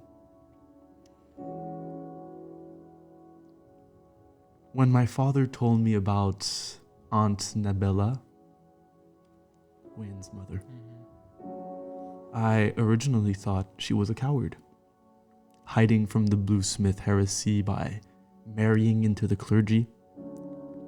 But then I met Wayne, and it made sense. I don't know if it's the golden braid in him, or if it was just him. But when I was with Wayne, I felt hope. So if you could carve hope for me in this tombstone. Of course. And she passes over mason tools. I'm just gonna step in and give you guidance on this one. I'm just gonna press my hand on your back. Okay. My hand on your back and just trying to get some of that hope and love through you. Sterling Sterling stayed alone when the first time we buried Wayne, and he put flowers and took great care of the grave. And this is kind of the closing point of this, because it wasn't ended. It hadn't ended back then. So Sterling's really just gonna take all the time he needs. He's not gonna go fast at all. He's gonna do every single chip in the stone perfectly and with extreme detail. And he's gonna start by carving the rune for hope, and around he's gonna, in a circle, make runes that it's gonna be repeating a rune for caring and a rune for loving, and just in a circle around. Beautiful. And as you guide Sterling, I'd say, when she sees you do your magic, she asks you, Pasha, I was hoping you could lead the ceremony, like the ritual, but Yeah. more like a prayer. But there are things we need to do first. Marcus. When you say that, as you're here saying it, Marcus is really trying to listen, but his nature makes him disassociate a bit. As all that's going on, it's filling in. How many people are here at the grave? Only you four. Only us. Okay. He's just going to be looking around, thinking of the words that you said when it's like the place that we were able to build. He's trying to think of good in this moment of confrontation in his brain, but then he's going to come back. It's not really like a looking around, but it's more of like something like that. And he's going to listen. He's not going to say anything, but he's attentive. She hands over maybe a handful, 2 or 3 candles. Would you please light them with the candles of the radiant? Of course. She points you towards the statue. He's going to walk up. As he walks up, he's looking at, all the other graves and all the other people who died and all the names on the graves. And the names are really striking him. And all the names that he sees are almost names that he's like, they kind of seem, he knows that he never met these people. But in this deep moment of emotion, they seem familiar in a way. And then he spots Wayne's. And amongst all those, it is almost as if this one is brighter. It's like a brightness that it's kind of like, when there's light coming from a chest, you closed it, but there's something in there that is shining, but you chose to close it. But even when you close it, it's still bright, Shining through the cracks. yeah. And he's looking through that, and that's what it feels like, and he doesn't want to open that box, because when he opens it, that means It's real. And as he crouches down, and he really looks at the word, he really looks at the name, he's just gonna look at it and say, I'm sorry.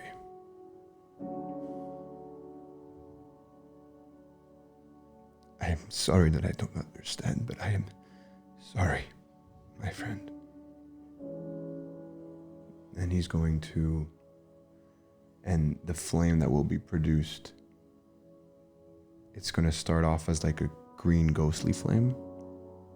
And then you might not allow this, but I'll ask. And it's going to start as a green ghostly flame, and then it's going to turn red as a regular flame. And he's going to put it on in the house. And he's going to look at the house.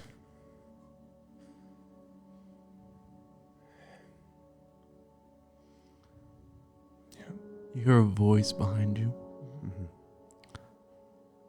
You're away from the others right now.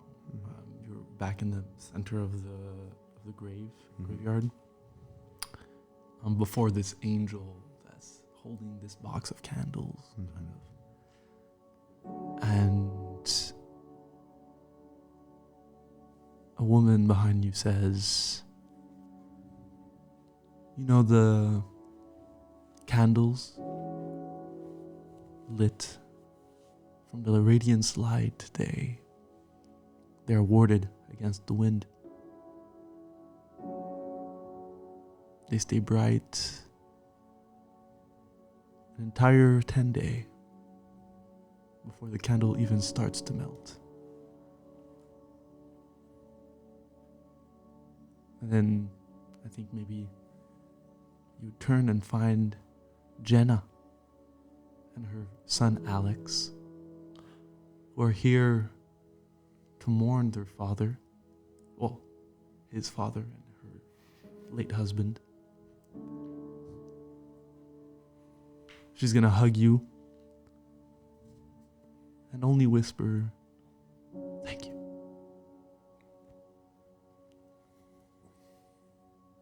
And she's gonna let you have your thing, have your moment. She's gonna walk away with her candle, and she's gonna go to the grave that you made possible for her to visit.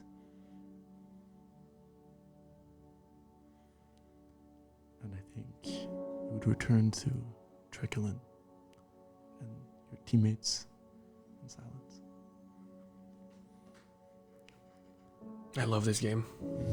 Holy shit. Oh, wow.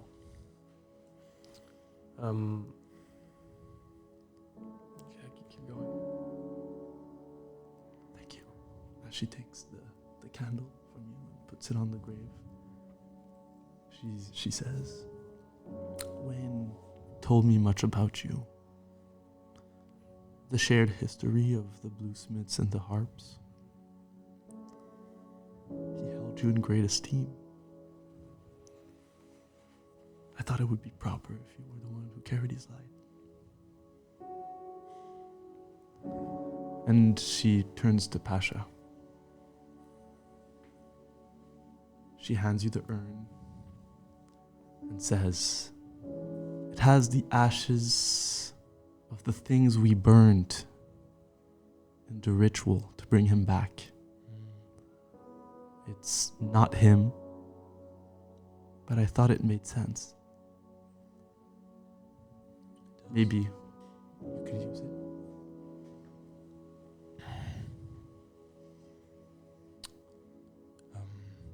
I don't think I'm the best at doing speeches, but today we gather together.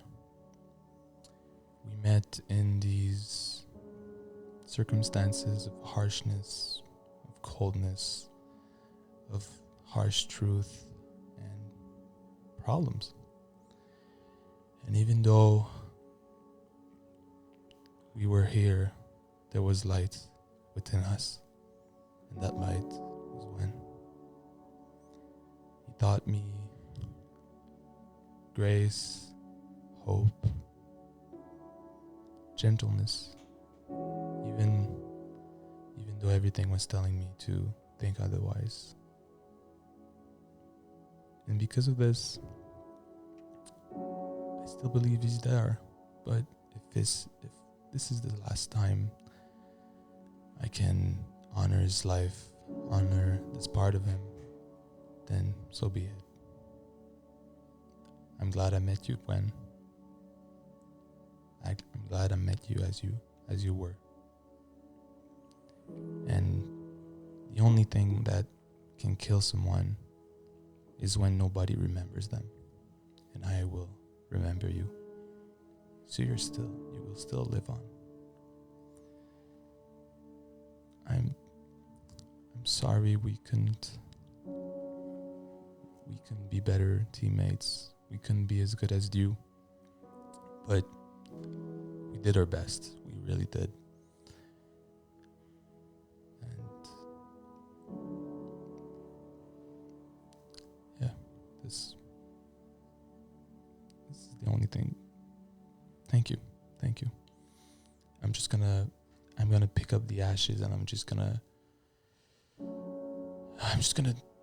put them right on the grave, not having the courage to move them around. Just leaving them as they may, and time will take care of it. Jacqueline finishes by pulling out a note from a pocket, which she unfolds with shaken hands and reads to you. To my friend and kin, Jacqueline, if we find this letter before the moon of Zal, then I fear the Wayn you knew is gone. I can feel it, Drek, like rust eating through good iron. My faith wanes, my mind dulls, and every swing of the hammer feels like heavier than the last. I've left what's left of me in Ezekiel's vault. What's worth remembering. My holy mark, may it hold a spark where mine has gone cold. My smithing tools, true friends, truer than I have been of late. My father's helm, my only treasure of the golden braids, and my shield, the one I forged with my own 2 hands over half a year's sweat in Sarwood. It's my finest work, and I'd rather she be in the hands of a loved one than to rot beside me. If I don't come back for these things, then there's no way in left to do so. Whatever walks in my boots now isn't me. Keep the forge hot, cousin. Salvation is coming, I swear it. And if you could, share these last words with my companions. She shakes as she turns the page.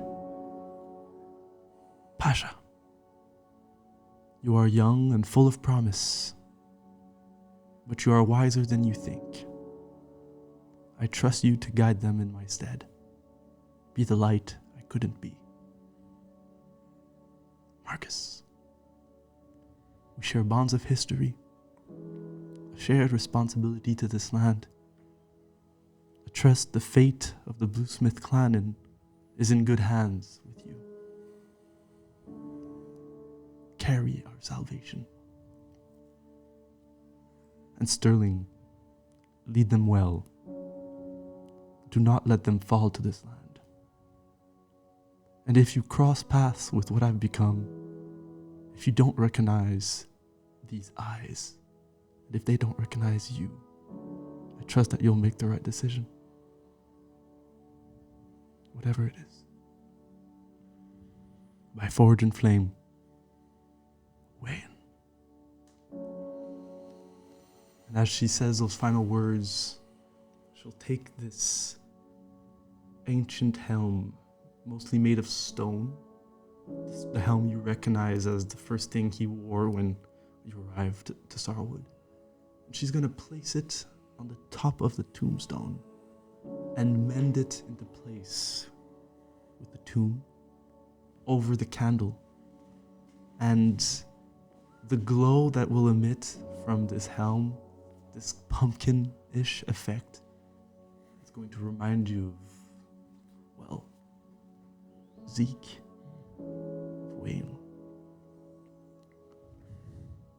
I think a moment will pass, and eventually the time will come to leave. As you return to silence and to your affairs in Sternhill.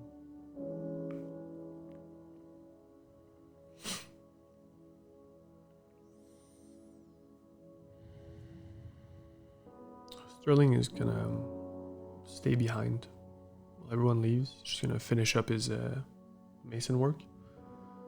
And during the entire time, while the speeches were going on, Sterling never turned around to face the others. And because he just wanted to hide his tears the whole way through. And he just doesn't stop working the entire time.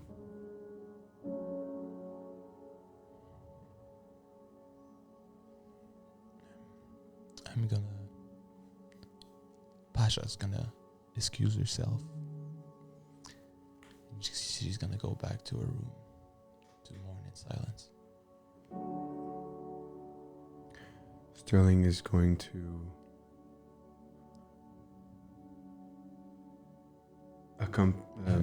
Marcus. My goodness. What the hell, bro? Okay. Marcus is going to, with the words that Wayne has told me, Marcus is going to accompany Drake Allen back to the forge. Hopefully, he knows nothing about forging, but he'll forge a future that has their history intertwined. And that's the first steps of him doing it. When you arrived, Drekelin, she goes to her things, and she's gonna hand over the smithing tools. I think they're in better hands with you. I have some of my own. Thank you. Your urn, just like yourself, was very beautiful today. Thank you. And for your future and mine, I will make sure that our names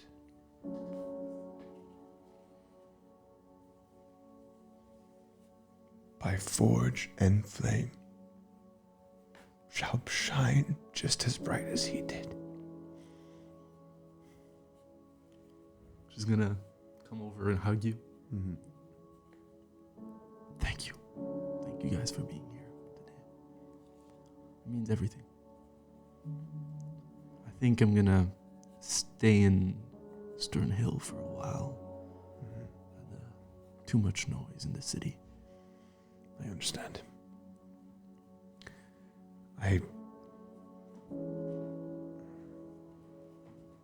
I'm hoping that hopefully we'll be able to make Sternhill clearer, brighter, and better as the time comes along. As time moves on as well, I hope to learn from you as well.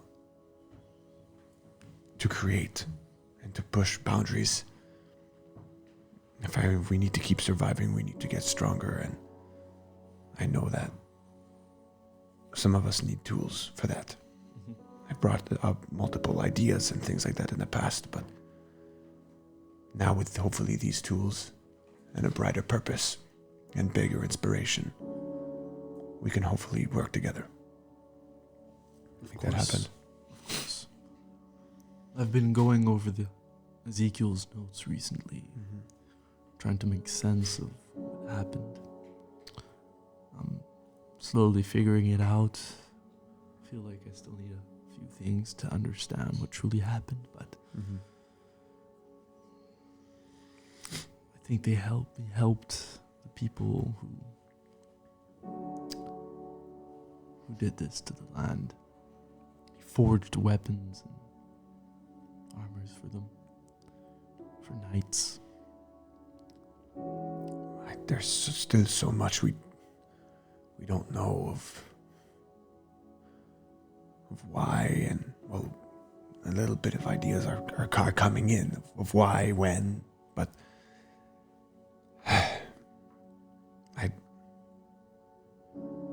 all I know is that, well, if we carry the name, we can do what we want with it, and we're gonna do good.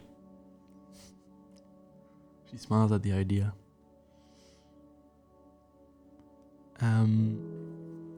Changing scenes back to Sterling, who's alone. Yep. What's your passive perception? 10. Roll perception. That's gonna be a 12 minus 1. Oh, actually, hold on. Yeah, minus 1, so 11.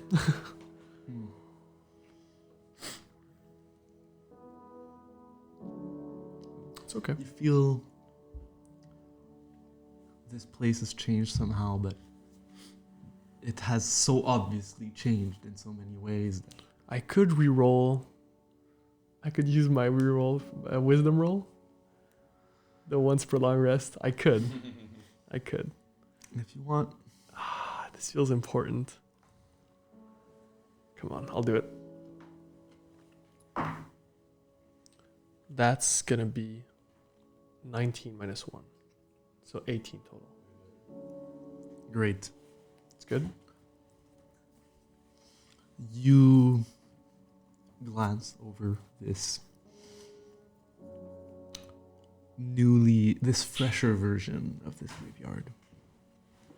Nearly everything is better. It's being taken care of. I'm just gonna just for the role play element of it all. There's a passive perception, and Sterling is just working, and he's starting to get kind of hot while he's working. So he's gonna furl back his how do you say this again? His sleeves. Yeah. He's gonna put back his sleeves up, and as he does that, he's gonna see the tattoo of his cousin. And while he sees it, that will be the reroll, and then the passive perception. Well, the perception will be higher. While thinking of his cousin, thinking of Zeke, looking at the tattoo of the lion. Yeah, exactly. On his forearm.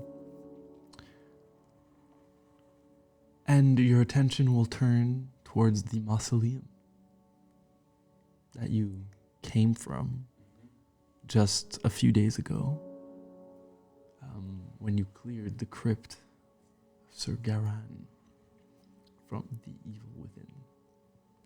And you notice that the polished gate, instead of this rusted, broken iron that held it shut once, it's now a polished silver door, and as you approach it, the entirety of the mausoleum seems new, unscathed by its time, as if something that was making it seem older, seem more decrepit, was removed. And it now just looks like a well-kept mausoleum. Something calls you within it. It's unnaturally changed. Well, Wayan, this isn't the first time I'm getting myself in trouble. And he's gonna step inside. The sarcophagus that held the secret entrance to the crypt under was once broken to reveal the passage inside. is now completely restored. And depicting on its upper surface is a knight holding a very real weapon. Ooh. Whoa. Don't mind it. And the stone knight has his hands held together on the hilt of the axe you left behind. What? Oh. That's sick. Sterling is gonna go closer. Coded. Is there a name under the sarcophagus? Sir Garan. Sir Garan. Oh my god. Holding my axe. And does he looks like uncursed now. Yeah, it Right. just looks like a... Back to his proper self. It's a statue on, like, it's a carving of a knight on the sarcophagus, so it's not really him, but... While Sterling, seeing his weapon, is just gonna smile very hard. Since he's alone too, he doesn't feel afraid of being himself. And he's gonna say, "Some way, somehow, Wayan, this is because of you." And he's just gonna reach for the axe and try to take it away from the hands of the knight. It's very easy. It slides out of the stone hands as if it was always meant to just hold a decorative weapon. And you have this axe, but it feels heavier.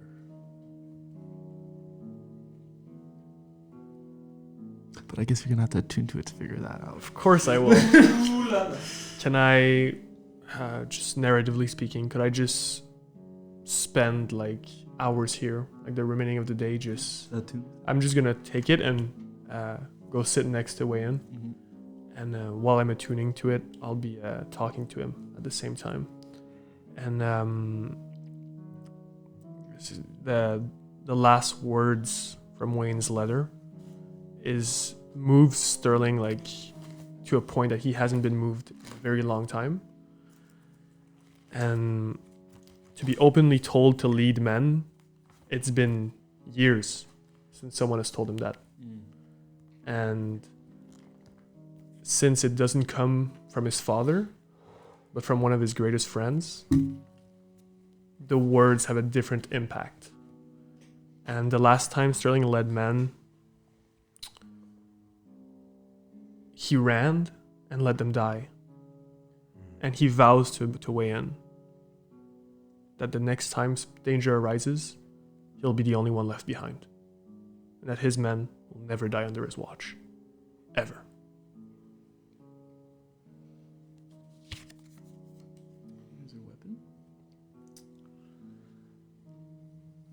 The only change as you are attuning to this axe,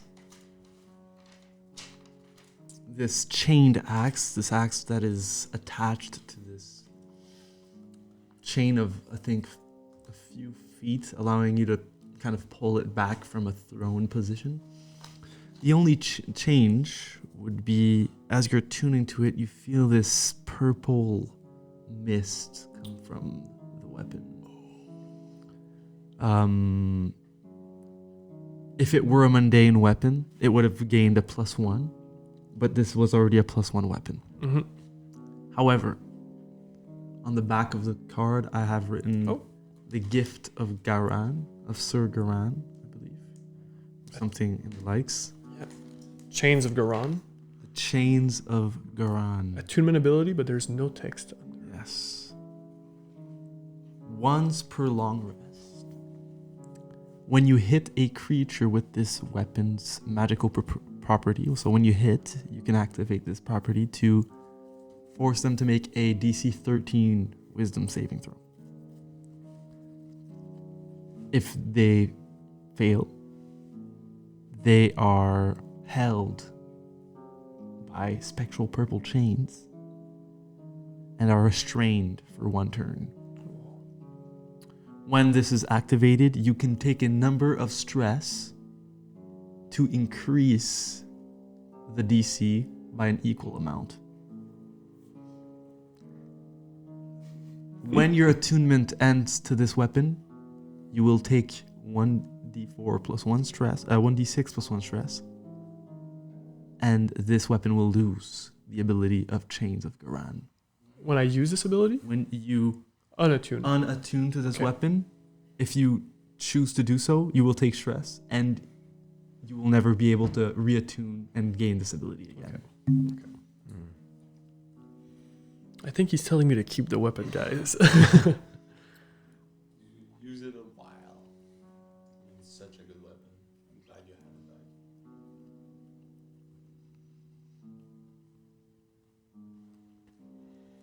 With that, your long rest will end.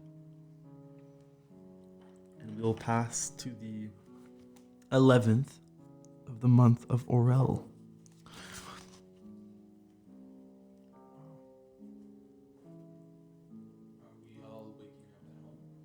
I think you would. But we can take a break here and return for the mines after. Sure. Yeah, let's go.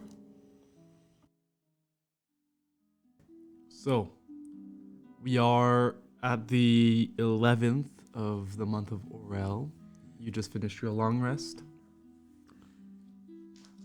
What do you do on this day? How do you feel as you are on the verge of entering the mine that has taken the life of your companion?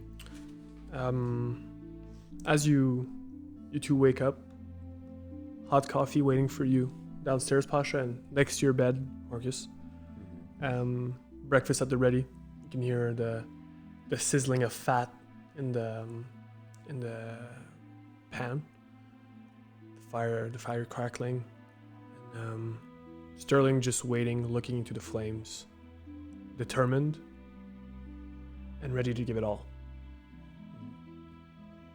It's time for the mines to fall and Sternhill to become our home for real. Yeah. Marcus is going to get up. He's Oh, sorry. And also, all your stuff is already packed and ready to go. Sick. Next to the door. As I see all this stuff packed, I'm going to tap your shoulder. I'm going to sit down and drink my brew, and center ourselves for the day. Before you try taking your coffee, Yeah. I'm just going to stop you. Mhm. You say, Pasha first. Okay. I'm just gonna put my hand up over our circle, the way we're sitting. Check. Let's do it. Let's make it home. All with our coffee mugs. Just swirling my cup. You guys wonder. Thank you, Sterling. But are we taking back the relic too? I think we should leave it here. Honestly, This is my belief. I agree with you as well. Mhm. I believe that for now, since we have Brookson to free, we have Fort Pinewood as well, and potentially even the mines. I think we'll be staying in Sternhill for a while.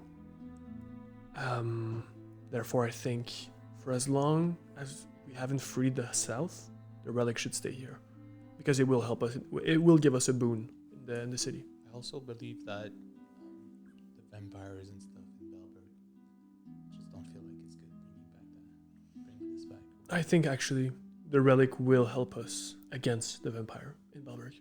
I think it will weaken it. Or maybe make them mad. That's trying to fine. Take it over. You know what I mean? I think it will make the church at least unpenetrable. The church.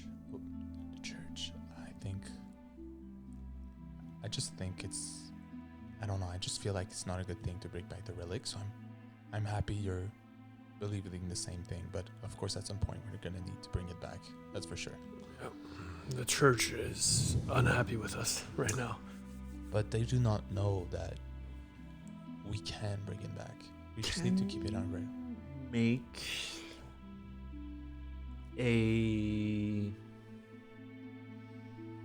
Bring it. your choice. I'll go for religious, please. Oh, -1. Let's get it. 14. Not 15. 14. with what you know of this relic, but most importantly, what you know about Pinewood and Sternhill, your first observation when you arrived in Sternhill was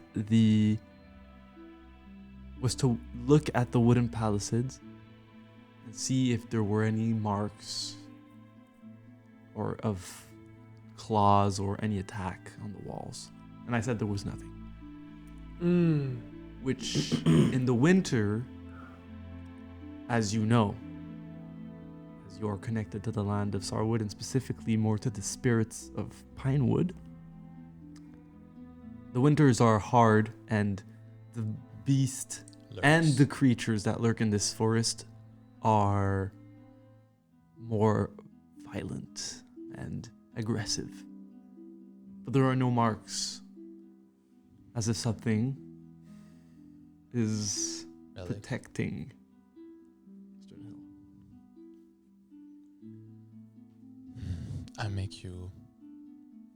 I'm telling you this, and Yeah, something I'm just clicks in Sterling's brain at the same time.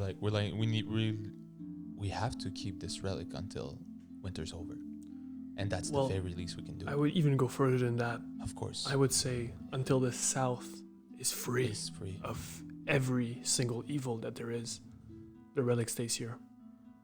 This is our home now. The thing is, if we if we clear the mines,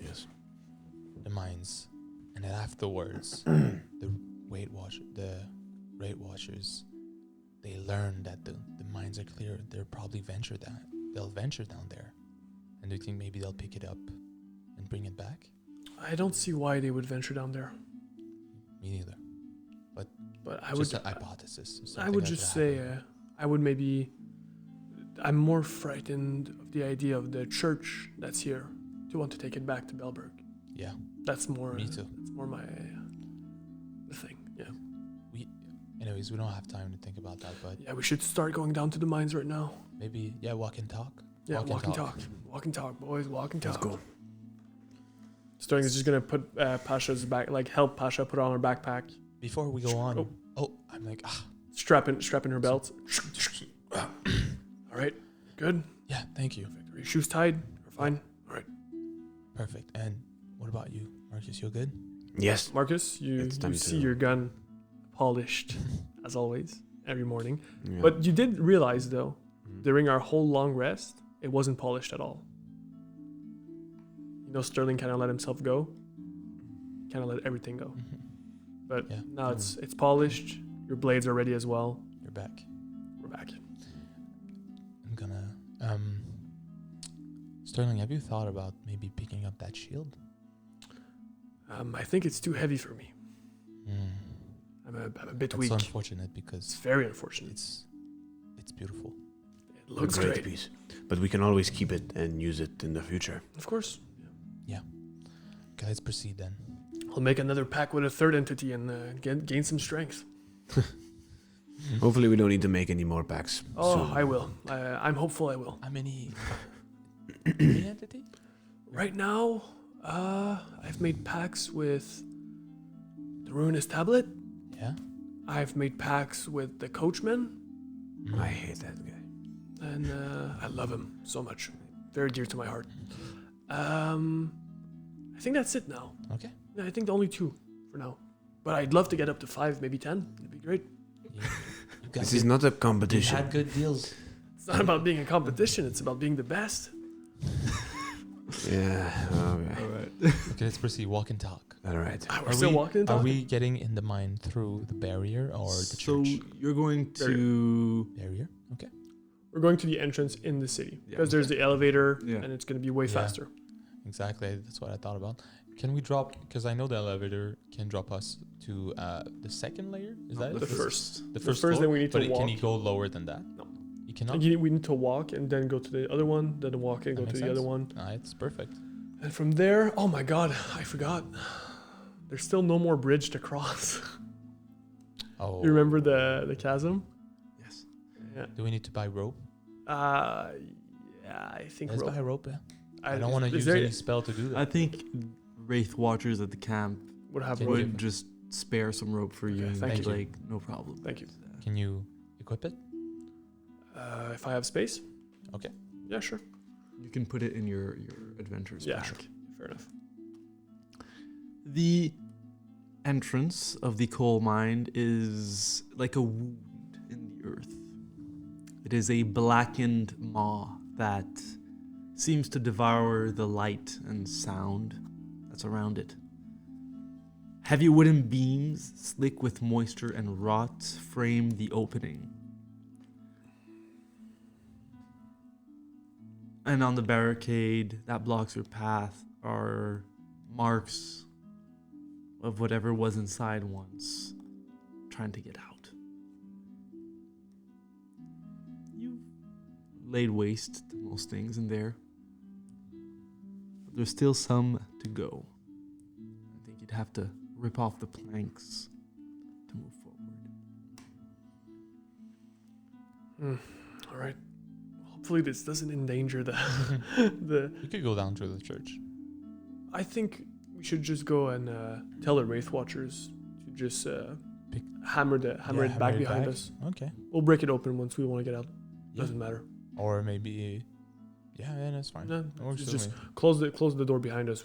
We'll come back. Okay, cool. Oh, just before we do that,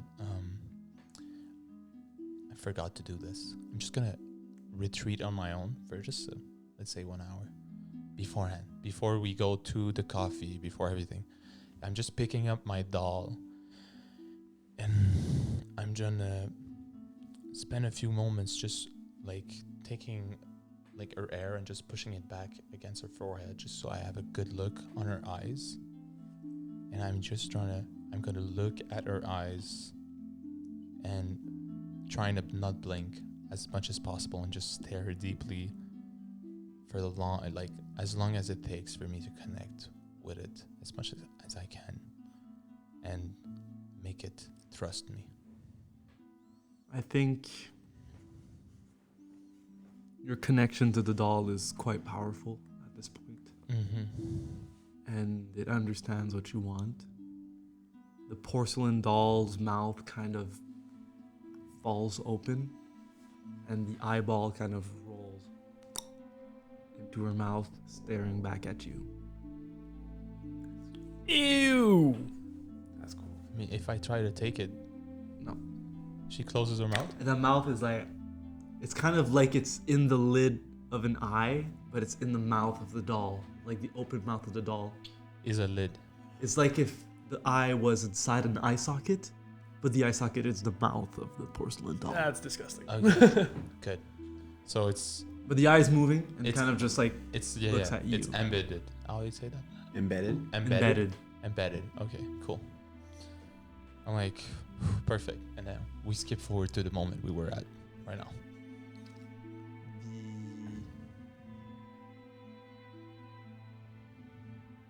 The connection you feel to this eye, to this artifact of Sorrowwood's past, it's a heavy burden that it holds. And as you're connecting to it, as you're attuning to this, to its forces,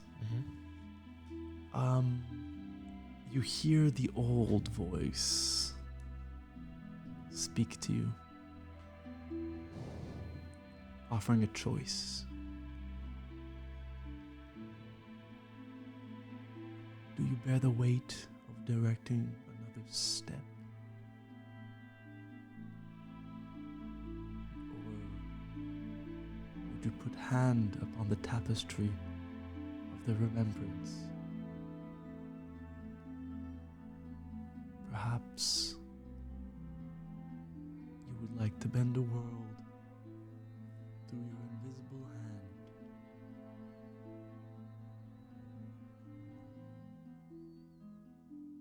How do you see?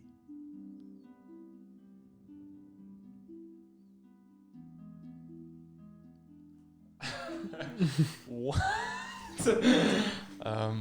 Okay. It was bear the weight Of your next of your step. of directing another's step. Another step. Or put a hand upon the tapestry of their remembrance. Okay. Or alternatively, so those are two choices, and the third is bending the world by guiding it with an invisible hand. Last one. That's what you choose. Binding the world through an invincible hand. Yes. You can add telekinesis as the last spell given to you by this item. What? Canada pencil. Get out the pencil. Canada pencil. Whoa. That's the 5 charges. Yeah, Okay, cool. That's wild. it is a 5th level spell. Damn, bro. What? You can look up what that does later, but it uses all the charges Yeah. of the eye. Sick, bro. Such a good way to make a choice, though. So epic. Okay, good. And as we return to the present, Sterling ripping the wooden beams, rotten from... He's too weak to rip them, so he's gonna chop them with the axe. Oh, fair, fair. And he's like, Fuck this. boys. Starts chopping the wood Chop with it the down. axe. Within the mine, there is this unsettling silence. It is broken only by the occasional sound of water dripping from the stone above. You walk into its entrance and it echoes with the darkness below. This section, the entrance, is littered with the broken tools and shards of rocks, the remnants of the miners who once worked here long ago. And you advance towards the end of this small portion of the mine, towards the kind of elevator, the machination at the end that allows you to go up and down levels. But I'd say your gaze is drawn to a small shadowed alcove that was carved into the wall of this hallway that goes towards the deeper end of this mine. And in the alcove, you'll find 2 ancient statuettes. That wasn't there before. Well, you never entered this way before. Fair enough. They rest within this recessed space, and they're carved into the cold stone. The first statue depicts a female dwarf, her hair braided into the intricate rows that cascade down her shoulders to her knees. Each braid bound by stone rings, once painted in silver, now tarnished and dull by time. A deep crack runs through her serene face, as though the maybe decade of neglect has split her into 2. Mm-hmm. Yet there's this lingering sense of dignity in the expression carved on her peaceful, despite the ravages, face. Beside her, the second statue is unfortunately a tragic ruin. It's broken, clean in half. The upper portion is missing entirely. It only leaves a pair of stout, truncated legs, which you're presuming would be a dwarven statue, but or statuette in this case. The surface is so battered that any notable features have been lost to erosion.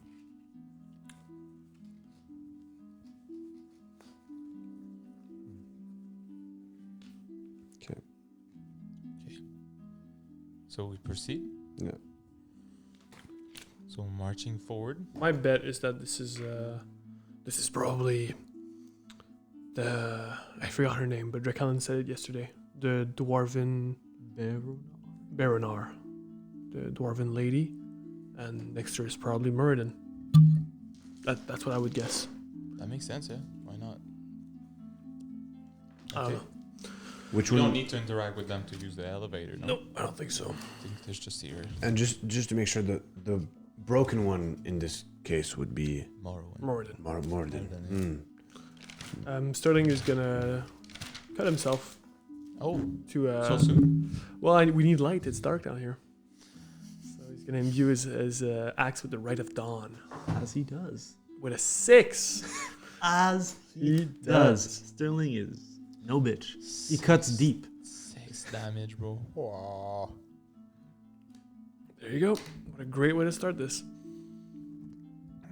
You arrive at the lift with your blade kind of illuminating the path forward.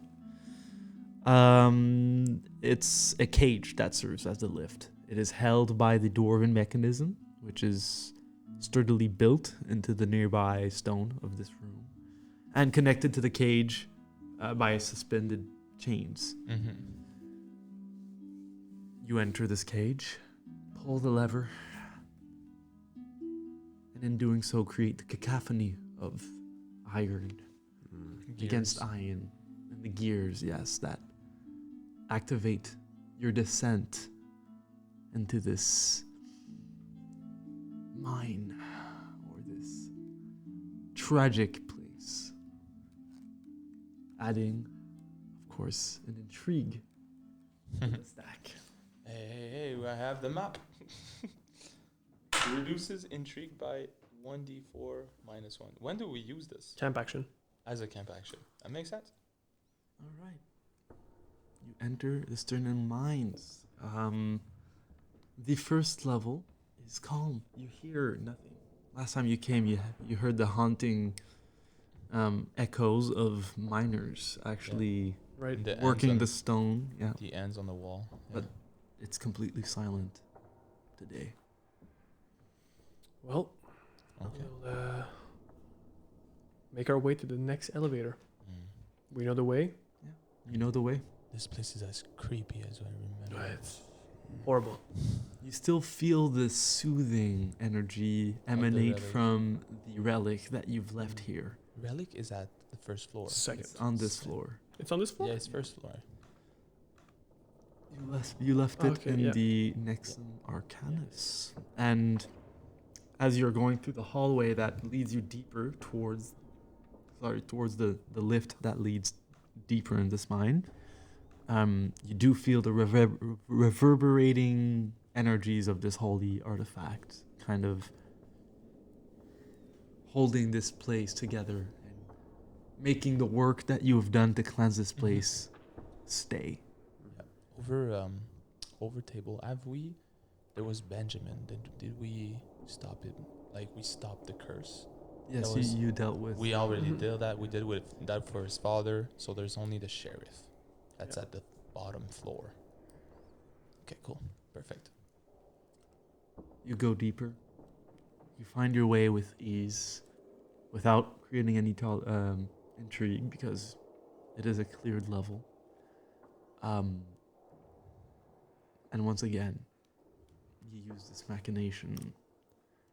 This machine, however, had been oiled by Wayne the last time you came, and it doesn't create the cacophony of That's metal right. grinding as you descend Good. without That intrigue. creating intrigue. That's awesome. Oh, Thank that's you, nice. Wayne. Shout out Wayne. Shout out So Wayne. are we go? So because right now we're already in Sternhill Mine 2. Yeah, now you descend to the third. Sternhill Mine Yeah. 3. Okay. The mines were uneventful, just the dugout rock Mhm. of old. But this level is different. You enter and find the excavation site before you. This dark metallic structure carved with 1,000 runes that was kind of peering out of the stone floor in an almost inexplicable architecture. You remember touching this, Marcus? and being given a gift against a price, you think perhaps it would be better to avoid it this time. And as you pass this, let's call it the ruin, you arrive in the dimly lit cavern, lit by the blue crystalline stone that kind of grows here. In a soft glow, it illuminates this larger room, this rift, this split in the earth, a gaping wound that separates that opens and separates a cavern with a pretty steep fall into water below. The bridge that was once there to cross it is destroyed of your own doing. Yeah. What do you do? I'm looking at the map right now, and let's say on the northern side of the chasm, there's the little room that's connected on the other side, right? Yes. The little thing protruding out. Yeah. If I remember, that was a bit lower. Yeah, it is. So what I would do, like the ledge on our side, the furthest point, I would like to just calculate and see if it was possible to maybe just, let's say, attach the rope here, and then go down the rope, and then just do a jump to go to the chasm. Absolutely. Absolutely. Well, I think that's what we're gonna do, honestly. How far is the jump?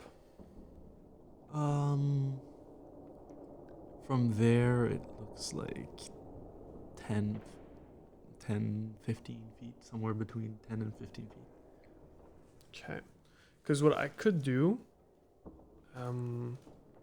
Marcus or Sterling goes first, and they do the jump alone, and then we just like swing the rope to the other, and the other holds it, or just attaches it on the other side, and the other two players can just go down it and Take go on the the other rope side. as Yeah, kind of like a zip line, if you will, but that could work. Yeah. Okay. How much do you have in acrobatics, Marcus? Well, myself, I feel today I'm feeling pretty good. Over table, 4 + 3. I have the same thing. Okay. Well, We Sterling's jump gonna together holding hands. No, Sterling's gonna go alone. Sterling's just gonna tie the rope To like a stalagmite. Yeah, to a stalagmite, exactly. Ooh, tie long. Gonna pull on it a little bit Panda. just to make sure it's safe. Like a big one. And then he's gonna descend the rope, and when he's close to the to the entrance, he's gonna stay a bit higher up, and his acrobatics check is gonna be pushing himself with his feet to like give him momentum and like try to give himself a swing. Do that a couple times, and then just go and just try to jump over On the other side, yeah. Roll acrobatics. Ooh, mama. Let's go. All right, nice. 16 + 7, so 21. Whoa. No, 23. You land with ease as you'd planned this out very thoroughly. You just execute your plan.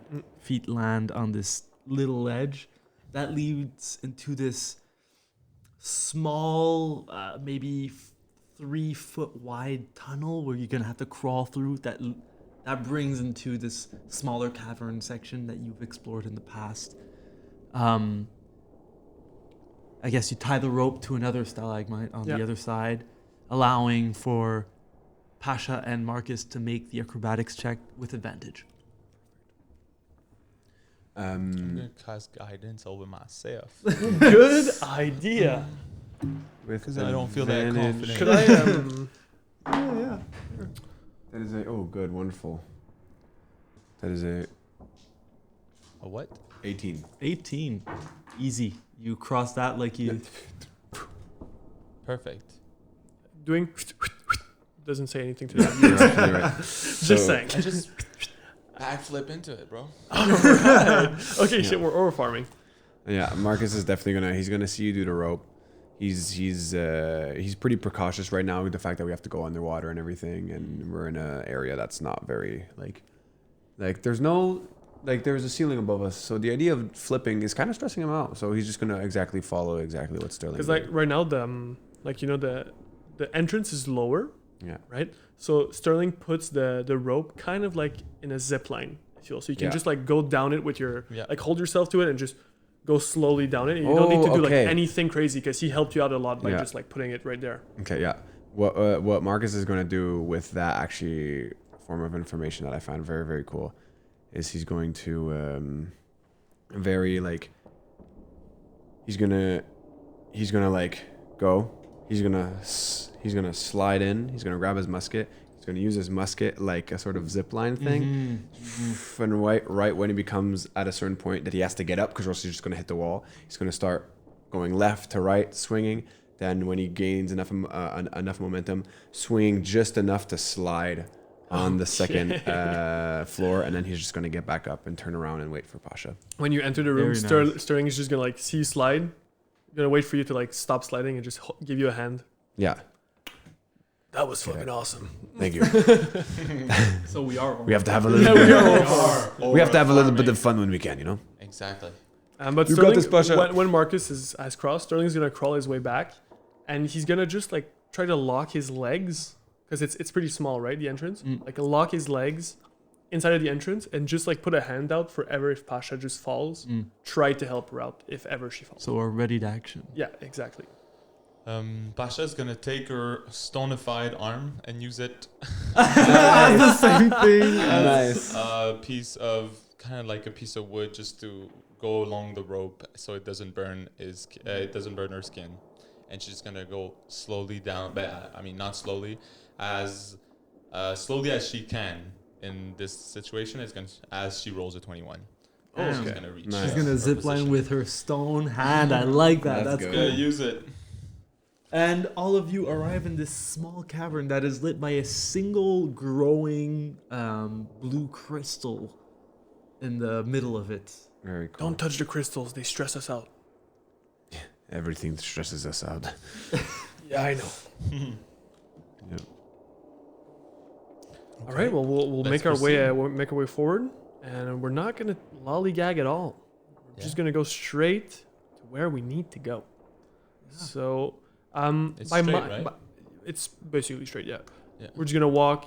Well, we're gonna actually enter the room where Wayan died. And there's also You enter this. the carcass of the beast we fell. Yes. So there's this giant.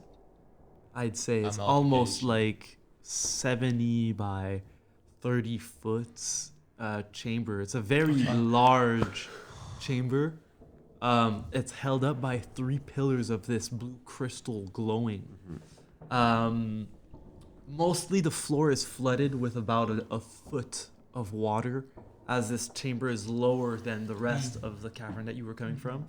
You've kind of descended into the beginning of the flooded area of this large mine. And in the middle of this water, of this like pool of water, there's this old corpse, this thing that is an impossible amalgamation of men and beasts and crystals and bones. This abomination that took the life of Wayan once. It's This now only chimera bones, of right? suffering. It's only bones now, probably. Now it's like been Rotted. how many months? 2 exactly. months before when you destroyed They it. must smell This thing, horrible. yeah, down it's here. rotting. Still rotting. Plus, it's in water, so like the whole water is rotting Murky. around. Not a lot of vermin Oh, here. it's to got take care of us. it. Exactly. Dang! This mine is. Lots of bacteria. Don't touch the water. I'm just gonna take a sip. Just You were forced to pass through this area of hard memories, but I think having had the nice moment you just did with Drekelin and the memorial of Wayan, you pass through it fairly easily. with ease. Yeah, you find strength knowing that you defeated this monster still. And you arrive at the more difficult part of this excursion. The path forward is a tunnel, 5 foot wide and high, that has been mined long ago, and the path leads to caverns that are deeper, but they are completely submerged with water. You do have the light of Sterling's blade to guide you, but these waters, there's no light inside them. There are no crystals glowing from inside the water is something that you notice. The crystals only grew outside in the air. And you kind of, when Sterling warned you that this is a good 100 feet of swimming that you have to do before you can reach air. So you're going to have to hold your breaths. But I think you guys are capable. I think the rules are also, It's 1 minute per constitution. so you have enough time, guided by Sterling, who swims in first, I believe, with his blade, and who knows the way, kind of leads you through these dark, flooded tunnels in this looming swim. You arrive in a cavern where you do see another, the mechanism, the cage that would lead you to the 4th and deepest level of this mine. But he leads you on the side where this other smaller cavern has been dug upwards, and you grasp for air as your head pierces the water, and this is where the relic was held long ago. And this, what do you do when you arrive in this small cavern? There's the cadaver, right? No, this is No, another. it's It's not another here. cavern. It's not It's this another one? place, yeah, it's It's a another- little bit further. No, it's way earlier. Okay. Oh, that's true. Yeah, it just got back to me. Okay, cool. So this is a little room. It's your last breath of air before you delve deeper in. All So if you have anything to You say, or guys- because you can't speak underwater unless you Message. have a breathe water ability. You can message, yeah, of course. I'll message you guys as often as I can. So course. if ever something is Me wrong, and you Marcus just won't be tell able me. to speak though. Me Yeah, and but you- Marcus won't be No, able but to speak. It's in your head. You can give me back. No, I know, but I won't be able to speak to No, Marcus. exactly. That's what I'm saying. It has to come Yeah, from me. exactly. Yeah, of course. Well, What's the plan? Are we diving in as the moment we're out of air, we ingest the coral. right? Yeah. I'm just gonna take one stack out, give one to everybody. I just want to be sure of something. When we're on the water, we will not be able to see well. You both have a source of vision. I do not. Is sword can light the way for you? You just have to stay close to me. Do want? No, exactly. We don't have the. I just rope hope that, well, I'll be able to do so. anymore. another- Is there something that we can use to maybe attach ourselves to each other? That would be. I don't have any rope left. I'm not too sure if it's a good idea if it gets tangled up. No, I would- I would just say, look, there might be more crystals down in the mines, maybe. We should just stay close. But for now, just stay close to me. Pasha can see in the dark. So Okay. So if we would move in formation, I would be in the middle. just stay close to me. My light goes to 20 feet. So. Okay. All right. You see, Marcus is actually. Are we going like straight down like this? Yeah. Because we're going to follow where the elevator is, right? Yeah. And afterwards we gotta. We'll see then. Maybe I could. I think I might have something to scout ahead if you guys want to do this. Sure. How? I think it'd be maybe a good time to use it. Let me just. I'm just gonna read.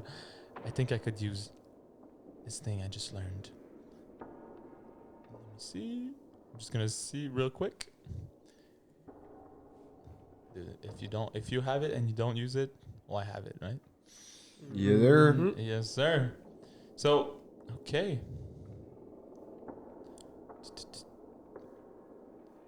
Oh, one sec.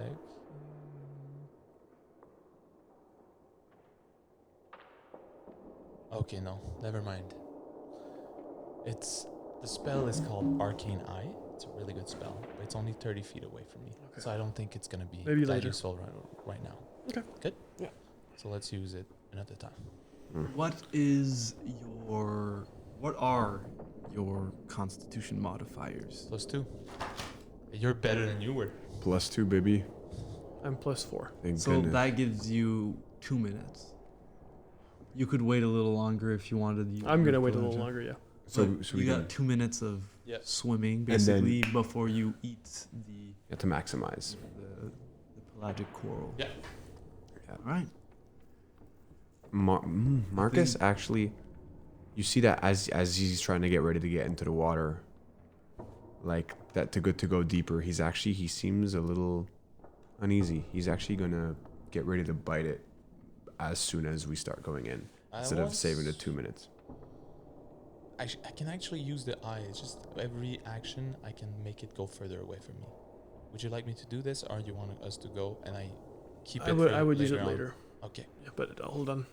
Sterling like sees Marcus is being stressed, and just before diving, like when we're at like halfway inside of the water, while we're walking inside, he's just gonna put his hand on his shoulder, and he's just gonna take his revolver out of his holster, put it in his backpack instead. And he's gonna take the coral, the other stack, and put it inside of his holster, so that he doesn't need to go and dig into his bag. And he's gonna tell Marcus, "We need all the time we have. Let's be patient. And when we start running out of breath, then we start eating. I know it's scary, but you've got this. And stay close to me. And whenever you need another one, it'll be at the ready." Okay. I'm just gonna put my hand out for a comrade shake, if you will. Yeah. Comrade Forearm handshake. to forearm. And we're just gonna put Ish. our blood oaths together. Yeah. There we go. And yeah, like this. Yeah, and Yeah, Sterling forearm is to forearm, yeah. Sterling is just gonna try to make you feel the determination and courage that he's feeling right now, and he wants to share that emotion with you.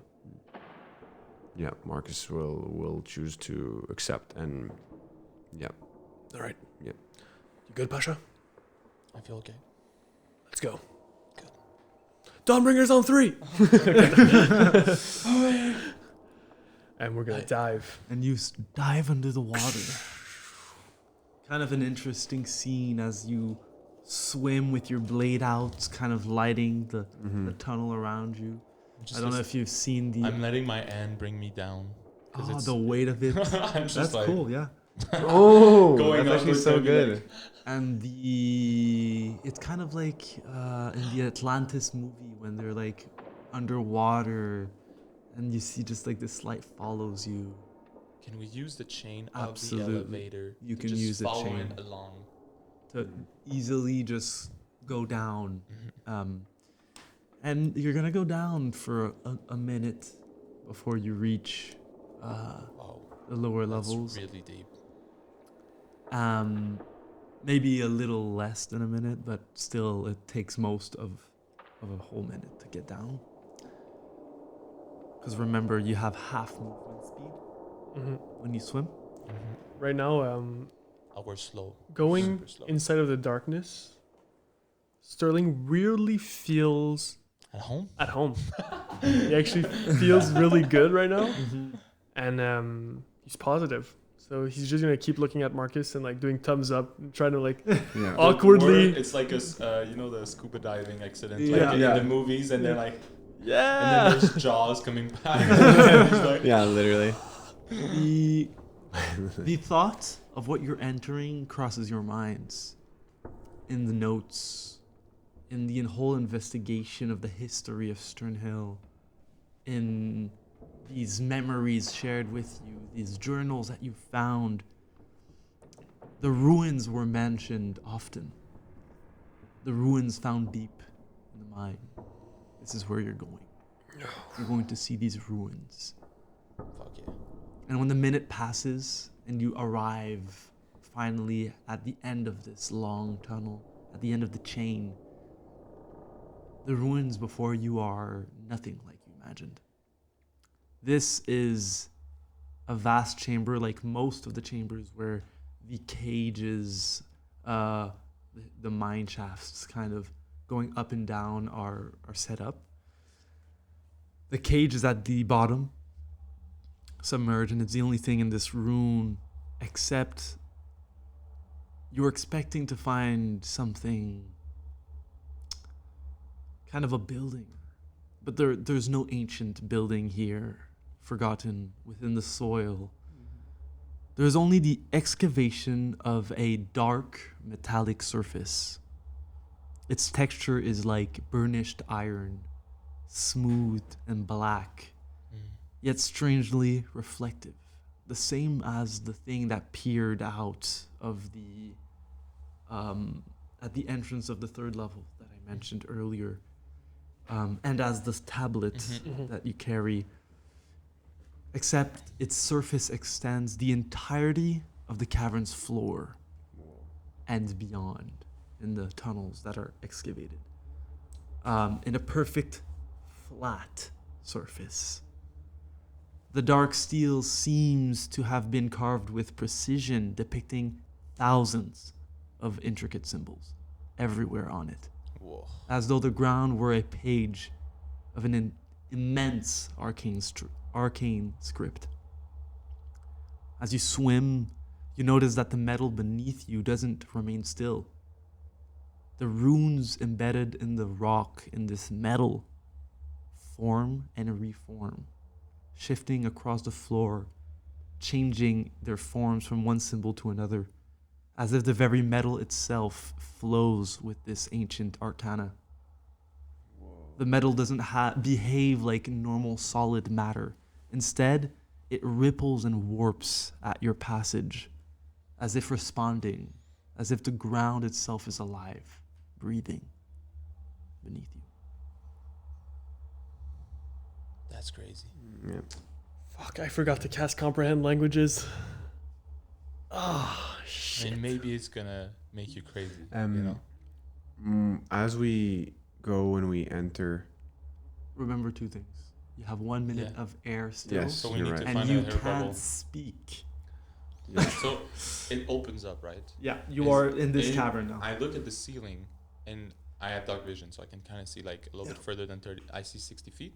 So I'm gonna look for air bubbles that are caught up onto the ceiling. Not on this, not in this cavern. There There's might be in nothing others, but not in this in particular this one in room. particular. How many like corridor do I see? Only one. 10 foot. It's a large one. It's like it's the main tunnel.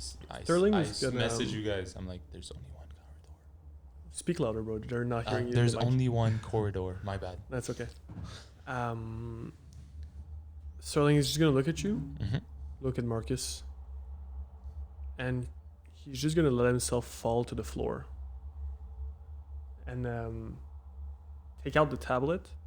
Just look at the tablet and the floor at the same time, and try to see if on the tablet Similarities. there's similar scriptures, similar runes. And he's gonna touch the floor with his left hand while holding the tablet in his right. They do.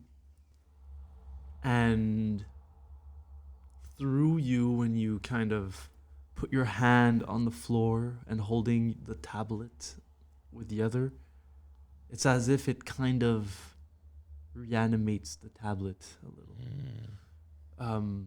The tablets, the carvings, the symbols on it, they didn't move. But now you feel this flow of energy pass through your arm and into your other arm, and only the runes or the symbols carved on the tablet that are nearest to your hand begin to shift. It's as Very if this cool. tablet was ripped off somewhere, or a broken piece of what this big thing is.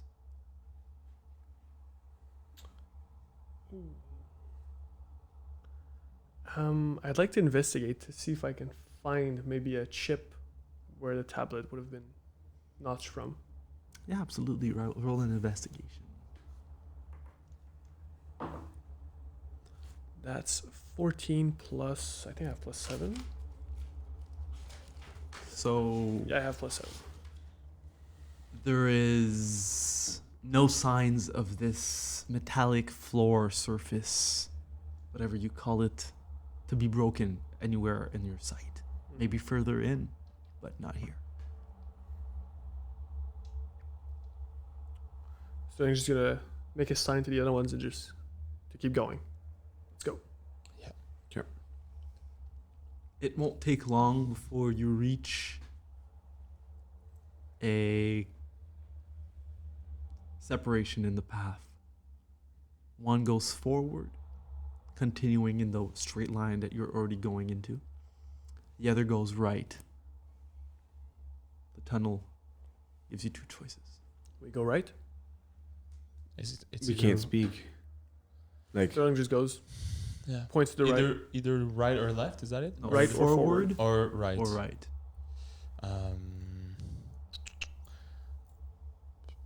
I'm trying to see if there's a way I could maybe see if there's a light bubble, like if there's a way that I could see a place where there's air. Trying to. We just have to go and check everything, in my opinion. No, well, maybe I could do something, but I'm not thinking something right now. So let's go right. We'll go I right. agree with you. You will continue. Do we see if it goes up? You know what I mean? Like either It way, stays it's at the neutral. level because the floor, like the whole excavation, Yeah. is just like every tunnel is built. The floor is perfectly straight because it's this dark metal. Yeah, the So thing that everything changes- of this mine is on this level. Okay, and I'm gonna stay, and I'm gonna point to you, Marcus, and just stay on top with me. And if ever we can catch like an air bubble, we're just gonna take some of it. If ever. okay, yeah. You arrive in a smaller cavern with not much more to tell than the continuation of this dark surface. This cavern looks to you as just a continuation of the excavation and a poor attempt on finding the edge of whatever this surface is. Kind of like just stretching in all directions. You find like That's so cool. rusted and forgotten Tools. mining picks and tools. But there's nothing here. And it's only been, like I said, it's mostly like wide and not high. So no air bubbles here. Yeah. There's Another room. another intrigue. They're intrigued. Okay, we're I'd at like the- we're to close just to make the an end. Arcana check on the floor. Absolutely. So I'm going to tell you this is going to be high. I will give you different information on depending on how high you roll. I think you might need a 25 plus to really understand what's going on here. I'm just gonna go look at Pasha and say, I'm gonna cast guidance on you. and with guidance, I will try my best. That's gonna be a 19. Is that a 19 or a 13? That's a 19 plus 4 plus 7. Whoa. So that will be for a total of 30. Let's go. Beats it, my friend. What the fuck? So I'll give Holy you the shit. full information. Shout out for your guidance, bro. Holy. Wow.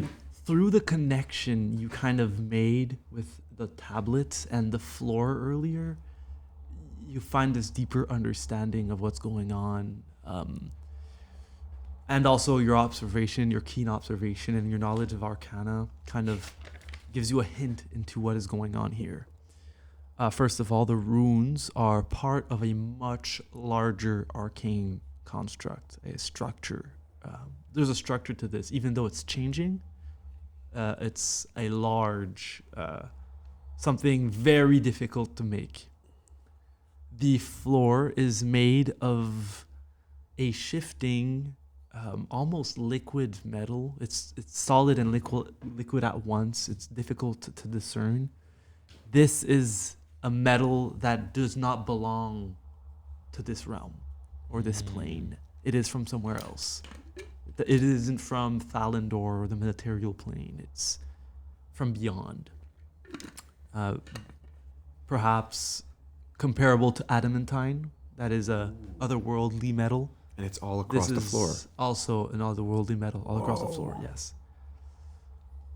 And the living metal, with your 30, is part of a seal. The shifting glyphs are its way of ensuring that the sealed is maintained and cannot be breached easily. Think of a spy movie with a locked door that the code changes every minute. That's crazy. But So this sick. is Dude, a that thing is so big. much larger, Scary. much more complex seal. Tarask. Sterling is not even going to pretend to try to crack the seal. At least he understands what it is now. Yeah, but you understand there is no shot of a mortal person in their lifetime figuring this out. Yeah, okay. There's too much information. This is you've already been here for nearly the full 2 minutes of your breath, by the way. Just continuously going deeper, and this surface is continuing outside of the site of there's a tunnel that leads deeper from this cave, and you still see the floor. You're understanding that this is hundreds of feet long, and to understand and crack it, you would have to see all of it at once. And it's just not possible for a mortal unless they spend their entire lives trying to crack this code. Sterling wants to put the tablet on the floor so bad, but he's so scared of losing it, so he will not. You delve deeper. We're gonna keep going, yeah. I'd say by the time As we go out of this corridor, because we come back, it's just one simple room, and then we come back, and then we go forward, right? Yeah. Yeah, we come back. I'm just gonna press you're going forward. Yeah, but we turned right, and then we see there's nothing there, so we came back. No, there's a Okay, you path can that goes pursue it? deeper. Okay. You can pursue it or go back. I'm just gonna do a prestidigitation and mark a symbol on the wall just to remember that we've been here. It stays for 1 hour, That's so if ever. We're gonna keep going forward this path. You arrive in a cavern that is how do I explain this? The cavern glows with a soft, unnatural pulse. Its narrow throat opens into a hollow chamber. Every surface glistens with the creeping crystal glow of the veins of crystal that kind of spill across the stone above you. Kind of giving you from under the water, you see that there's a pocket of air above you. And over this pocket of air, the kind of crystal is growing. And from your perspective, this looks kind of like the night sky, like stars kind of moving with the water. The cold glow seeps into your skin and paints this room in soft shades of blue, of this blue glow from the stones. Yeah, that's it. And I'm gonna give you An intrigue. All right, let's get that air. Yeah, we're gonna go get that air. I'm just gonna, before we go there, I'm just gonna stop you guys for a minute. I'm just gonna get my hand out. I'm just gonna light a little bit of fire in my hand, just to know if it's a pocket of gas. You know what I mean? That's a good idea. nothing happens. Good, no problem. Actually, no, Sterling isn't even out of breath. He was halfway there. He's like, exactly. We were. Yeah. Yeah. are you guys all right? Not too bad. Ah. I do not like being there- in the water. Is there anything else other than the The crystals on Crystals? the stones. You brief us up on what you discovered, like what it is. I'm gonna try to explain, but there's gonna be some bits of information left out just because it's so complicated. And it's it's something that's so otherworldly for you guys as well. Mm-hmm. Sterling gets it, but it's so hard to explain. You understand it's a super complex seal, but you're listening to the words he's saying, and you're like, What the hell? what the fuck is he saying? Like it Some just advanced type it's thing. it's like it's as if he's saying gibberish. Like it's so complex. It's like someone trying to teach a child yeah. about Quantum physics. It's like, okay. like you understand that Sterling gets it, but you're just like, And- we're happy you get very it. Yes, much we like do. quantum physics, you get it. But you don't. Yeah, exactly. From here, the only thing I think you would notice is the path forward continues. But from this path, there is a stronger glow. From here, it's a dim light. From the path forward, there is a brighter light. But it's blue, right? It uses blue. The light is kind of like reflecting in a gem. It's like shifting from blue to green to like purple. Okay. It's a shifting light that comes from the tunnel that's deeper in this It's room. nuts. Okay. There's only one way forward, right? Correct, or back. Yeah. Now we have to go forward. I'd say we go forward to see. We have to see what's over there. Is there any way we could? You guys, Marcus, you want to scout ahead, maybe? Well, now could maybe be the time you use your eye. No, I'm just gonna keep No? it if ever we need to. I think if someone should scout ahead, it should be me because I have I the most can't- breath. It's not water. Is it water still? There's water still. Oh Yeah. shit! You're I just would like not in be a able to see. And then we go Yeah. back and we because continue. remember the entirety of this cave is underwater. is on this. It's excavating the surface of this dark floor. It's crazy. I think we should They were just trying to we get should to the just end stick of it. together. Honestly. Okay. All good. All right, let's go. Yep. 1, 2, 3. We're gonna keep swimming. You arrive at a great rift that tears the stone apart. You recognize this as the depths under the rift, Oh, level above.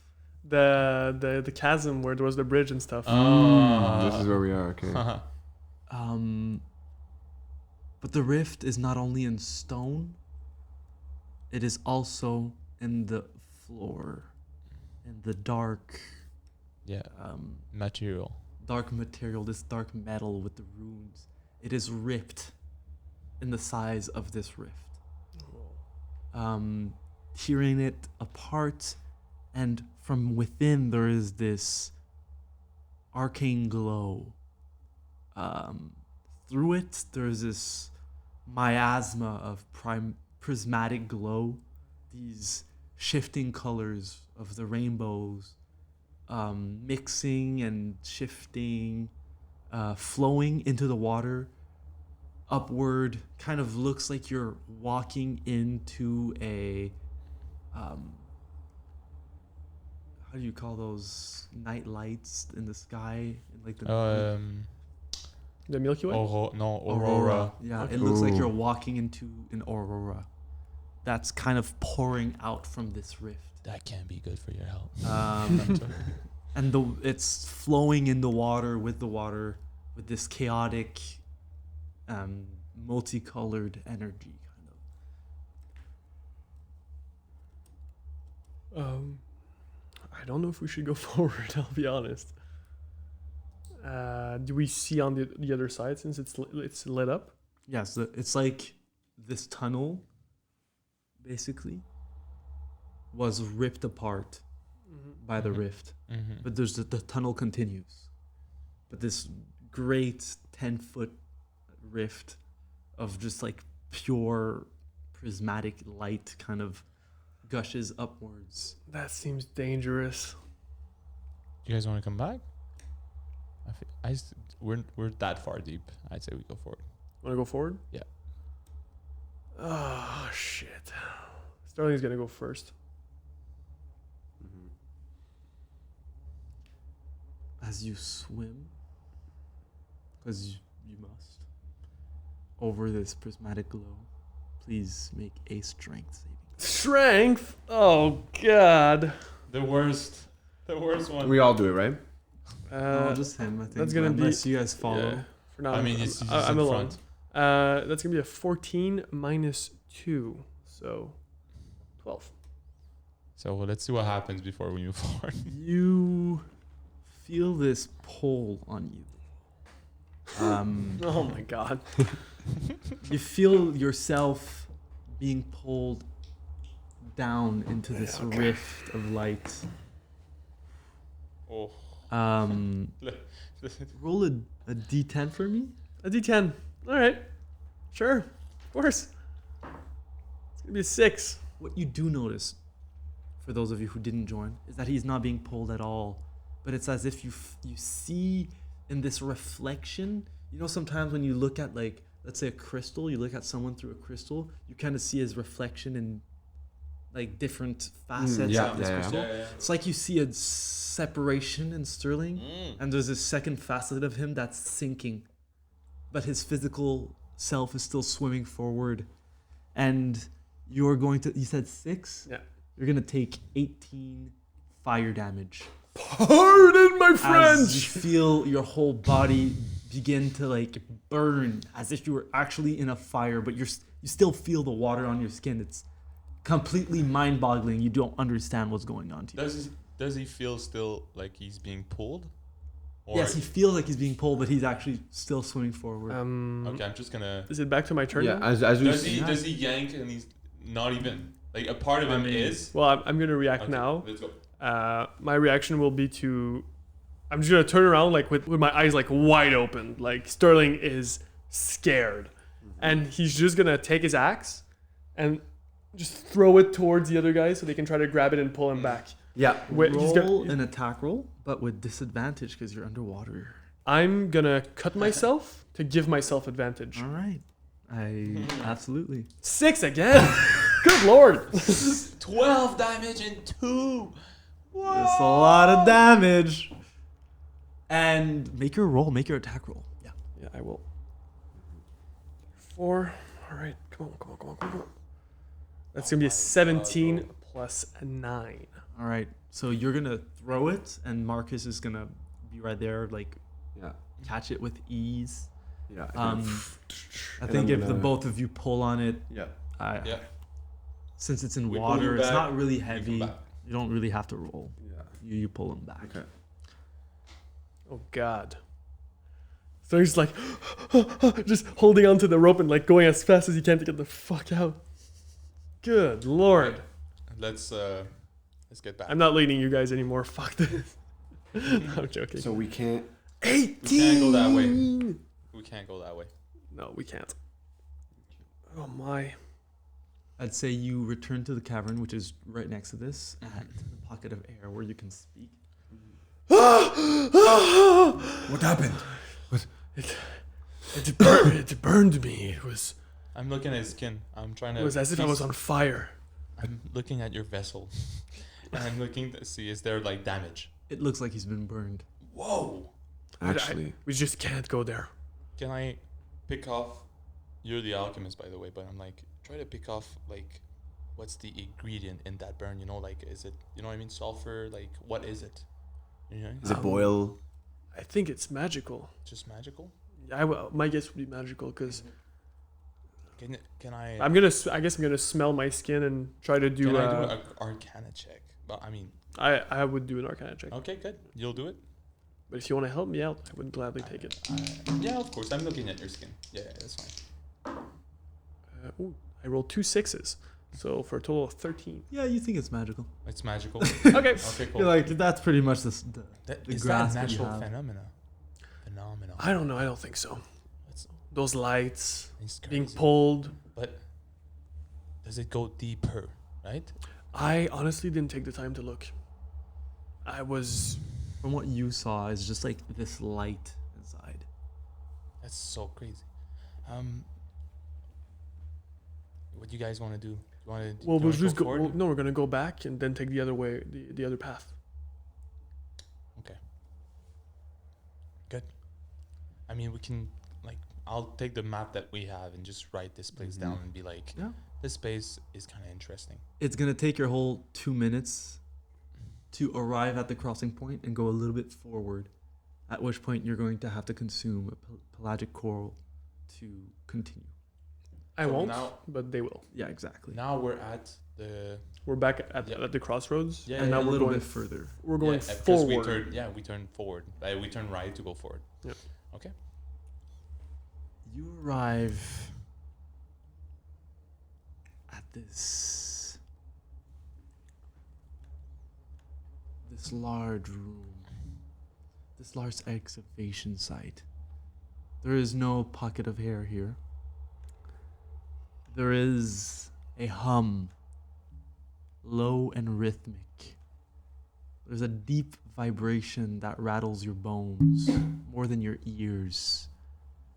As you approach the hum, the passage kind of widens into this impressive cavern. Some of the runes upon the dark iron floor glow red, deforming the otherwise perfectly flat metal into a bulging metallic vein that converges with other bulging metallic veins and create this thing best described as a swelling mass of these runes. It's an accumulation of dark metal that protrudes from the perfectly flat floor that glows red. These runes are glowing an ominous pulse. Everything in this mine is unusual, yes. I would say unnatural even. But this is wrong.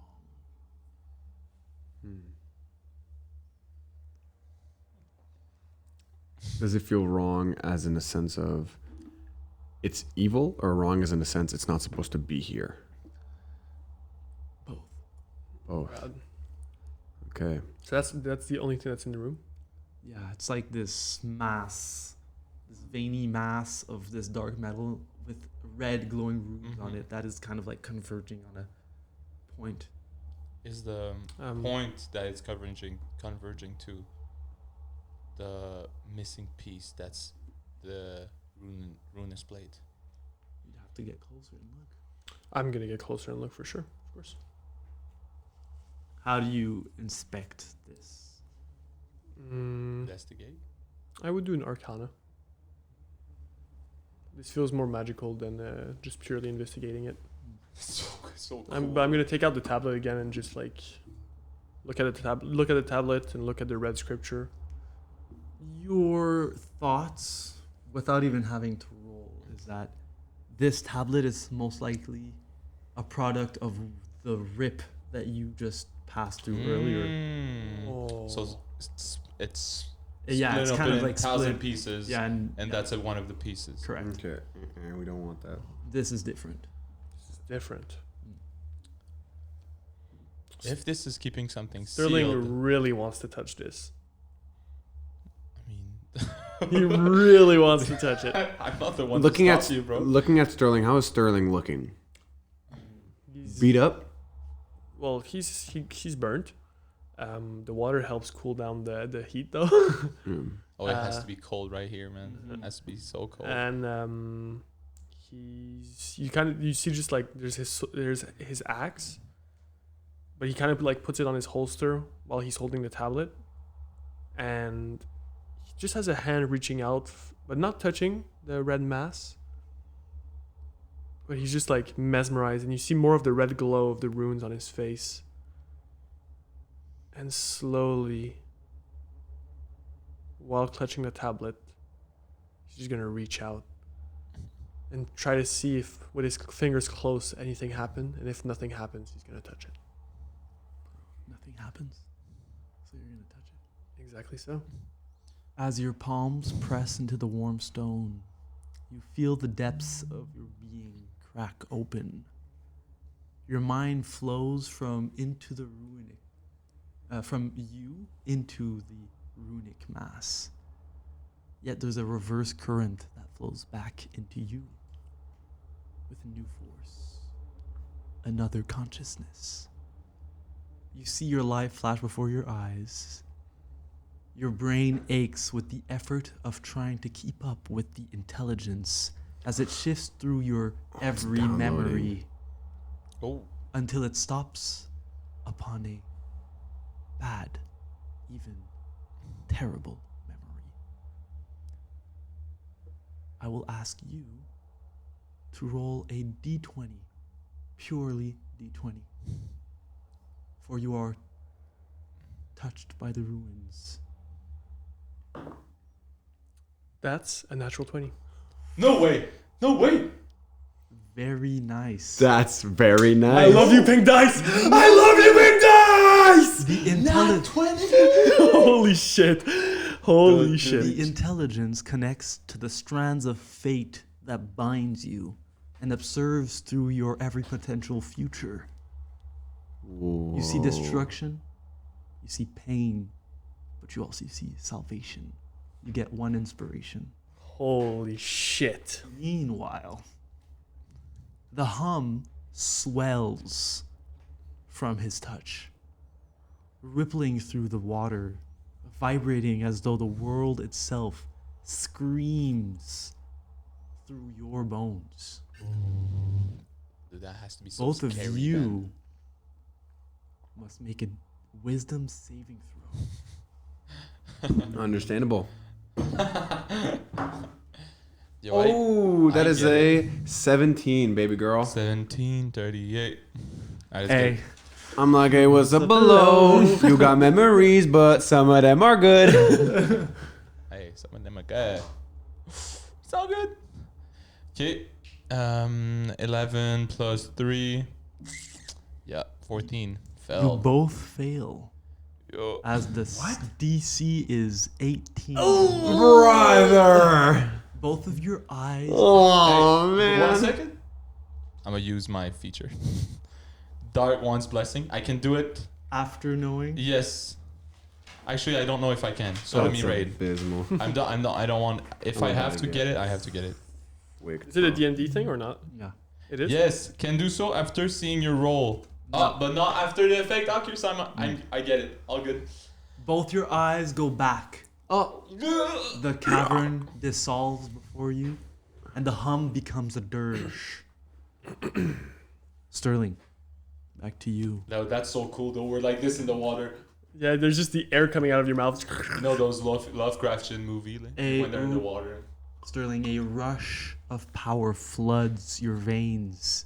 Raw, intoxicating, hungry. The whispers threading through the hum begin to make sense. Syllables forming into meaning. Unmake. Tear. Open.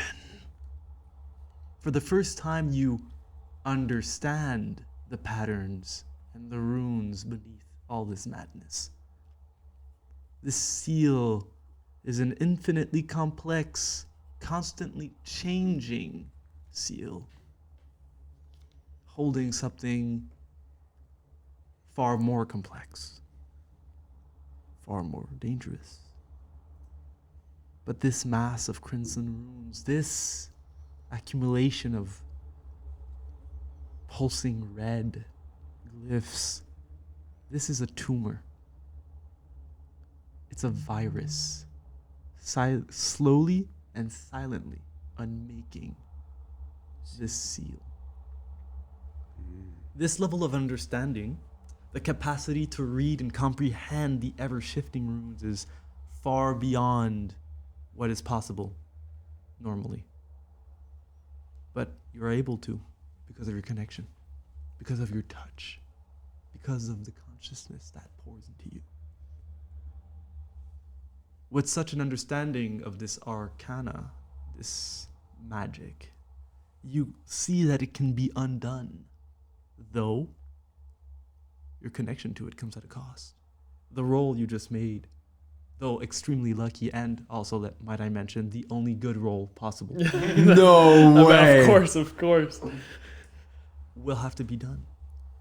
You are entering a skill challenge. There are no maximum amounts of times that you can roll, but as usual, you can never roll the same skill twice. The DC is 18, so high. and you require 2 success. When you have 2 successes, you will unmake the coating from this tumor and deliver this part of the cavern from its grasp. Every time you fail, you will roll on the touch of the ruins table And get and get an effect. affliction. Get it what? An affliction. But before that, for every turn, success or failure, that you are in this skill challenge, your comrades are stuck. But they're not just stuck, Sterling. I can't breathe. They're in your memory. Pasha, Marcus, your senses return Let's do it. one by one. And slowly you recognize this place.